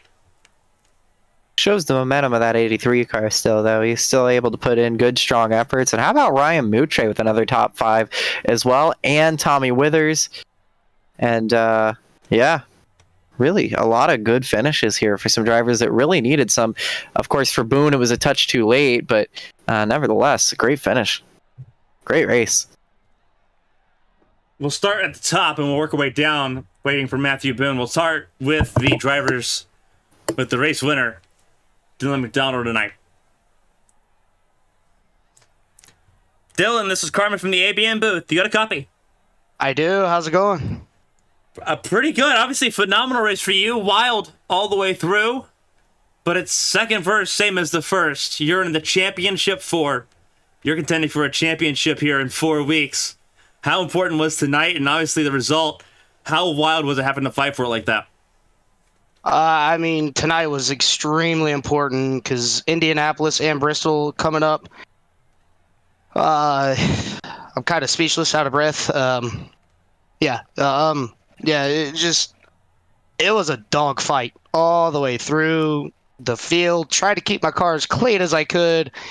Just the tightness of this car after 20 so odd laps on your tires, you just really saw the car get extremely tight. And I fenced myself being behind Blake and had a little bit of wheel damage, just sat in pit road, got most of that damage fixed, and I came back out. So track position was definitely key, and I'm glad William went into pit road on that final restart. That's what I wanted to ask you real quick. We saw a lot of drivers have issues bouncing off each other, bouncing off walls. We saw you have some pretty severe contact on the backstretch. You mentioned the wheel damage. How much of that was still there in the car in the final run there? Was it still a few degrees off, or had it gone back basically to brand new by the time you had gotten it all sorted out? It was pretty much brand new. Luckily, I don't know how, but I only had 1 minute and 39 seconds of optional repair, so I got it all the way down to like 40 seconds. And that final caution, I'm like, you know what? No, I'm not taking that damage. I want to just leave it on there. Seems to be good luck for me. So, yeah, I was thinking about pitting just before that final caution came out, and that's why I went low for Ryan. And then I looked at my track map and seen people spinning. I was like, oh, yeah, never mind. Worked out in my favor twice here tonight. So finally make it to a championship 4 over here at HTL. Obviously, a wild event tonight, and we talk about the season. That it's been a season of growth, a season of a lot of change for you. Obviously, changing teams, a change and a development in just how you approach races, and it's paid off. You've got 3 wins this season, 4 overall in HTL, and what has been a career season for you. And now you're the first one in, and you get to sit back and just kind of relax through Indianapolis and Bristol. How much does that help you as far as getting ready for the finale now, where everything kind of comes to a head here? Oh, it helps me out tremendously. You know, just like you said, I don't have to really worry. I got the win off my back, transfer over to the Final Four. I was already below the cut line coming in here tonight, so I just wanted to put my head down and just race the track how I wanted to be raced. I noticed a lot of people in the early beginning would get tight, push up the track, and while I'm sitting here saving my tires and doing what I'm doing, I just ended up passing them like they were sitting still. But now it's just be patient at Indianapolis. Is a big, wide open track. And then obviously just try to stay alive at Bristol because it's just like a blind corner, self-cleaning track. So stay out of trouble there, and we should be good for the championship. And once we do get to that final championship race, it's going to be a lot of practice laps being thrown my way just to get ready for that race. Obviously, a wild night tonight for you. A phenomenal race all around for the 38 car. Before we let you go and let you celebrate and let you enjoy what's going to be these next couple of weeks, if there's anyone to shout out and say thank you to, Dylan, the floor is yours. Congratulations. You're championship bound in Fontana. It would, first off, got to give y'all a big shout out in the broadcast. I go back, I watch them week in and week out. Got to give a big shout out to Caitlin. Me and her were working together all night long, talking fuel strategy and everything. I actually helped her get their lead back from Brendan Proudfoot there in the early goings. TJR, Elite Performance Industries, and Dustin Hall got one for him. My dad and Michelle out there watching. She's currently going through leukemia right now, so hopefully everything goes good with her and her fight to beat that, and just everybody in HTL making this league what it is. Well, Dylan, these next couple weeks, you're just vibing now. You are in the championship 4, and it's going to be a fun fight seeing you. Now the question is, who's going to be joining you there in Fontana? But Dylan, enjoy the race win, and we'll be seeing you next week at the Brickyard. Thank you. That was Dylan McDonald, race winner tonight. We'll hear from Caitlin Height, second place finisher, and hear her thoughts on how her recovery went to get back to second place. Still very much in control of her own destiny here after one race in the round of 8. Katie, this is Carmen from the ABM booth. You got a copy? Yeah, I got ya. What a race. What a fight.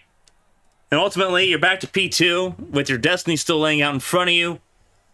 Walk through that race and how topsy-turvy it got there at the end for you, having to charge through the field from being a lap down. Biggest thing from like lap 1 all the way to lap 150 was just how hard everybody raced out there. I don't know. It was like, I know at one point I was telling like, I think the 23 just like sort of be smart, just relax, because it's like, you know, with our alternative strategy there at the end, it was just sort of like, let's not race each other and lose time, because like if you give up a little bit of time and then somebody just gets right in that 1 second of draft of you, they're gonna reel you in, and it's just so hard to defend. And then the moment somebody got onto my outside or whatever, it was so hard to get that position back. Or yeah, it was just getting swamped out there like all race long. Obviously, tonight, not entirely how you wanted it to be. Just overall, just crazy all around. Indianapolis is next week, and that's the next opportunity for you to kind of go ahead and punch your ticket in before Bristol. How confident are you in going to Indianapolis? Obviously, it's going to be a big Indianapolis week across the landscape in ABN and HTL. A lot of stuff going on in Indianapolis this month. But going into the Brickyard, how are you feeling going into it?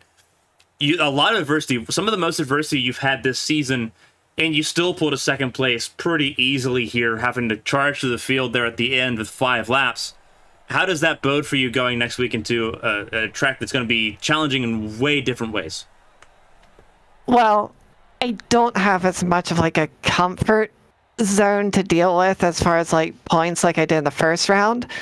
And you saw like my finishes weren't very good in the round of 12. So Indianapolis, I have very little like experience in the Gen 7 car there. So I don't know. When I get to the track on Monday, it'll be figuring it out and then just making a plan from there, and just trying to get myself in the best position possible. Obviously, tonight, a huge night. Obviously, just kind of minimizing and reducing any damage that may have that could have occurred in a night that a lot of your peers in the Championship 8 not really able to kind of take advantage of tonight. But before I let you go and kind of let you get ready for next week and everything coming up ahead, if there's anyone you want to shout out and say thank you to, Katie, the floor is yours. Congratulations on another podium finish, and definitely still a lot to play for these next 2 weeks. Well, just want to start off by thanking the admins at HTL for putting everything on behind the scenes.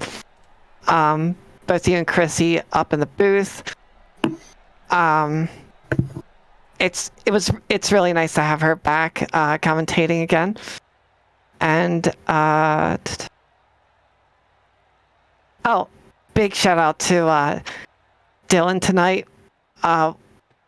Just trying to message back and forth with him and like really sort of get a plan going. He told me that, you know, he wants to see us finish 1-2, and I was like, yeah, I don't know about that on the last restart because I didn't think that I had a shot, but big shout out to him. He was a big believer in me, along with all of the girls in chat, Taylor, Olivia, Lilac. I know Callie was in there and at one point, and I know I'm missing a bunch more, but yeah, I want to thank everyone for that. Well, Katie, a lot of race still left in play, but a phenomenal result here tonight. A lot of adversity, and it's a P2 finish here for you in the number 11 car tonight. Obviously, we'll see you on Wednesday for the ABN Daytona 300, but until then, enjoy the podium and enjoy the week ahead. All right, thanks. That was Katie Hype, second place finisher. We're not going to hear from Matthew Boone, I don't believe. A lot of debriefing going on after a wild race. We see the race control is visiting the Tombstone guys, so that's an interesting little caveat there. But there's going to be a lot to debrief going into next Monday at Indianapolis. Kristina, kind of break down your thoughts on how that race finished, and obviously the next Monday is going to be a bit wild. Yeah, it was exciting. We had a race that got in before the lights came on. They're on now, obviously, but we had a race finish on time. We had a lot of cautions, but it really didn't feel like it. They kind of blew by with how much racing we had. We had such a good event unfold for us tonight, and we really saw, you know, some drivers prove, hey, I'm here to win a championship, or at least have a chance to, and I think we saw that either in the form of adversity or in the form of some kind of, you know, just big stick bringing. You know, some really big power moves were made, and some really big decisions that make champions were made tonight. And of course, we have a lot of great candidates to be a champion, but there can only be one.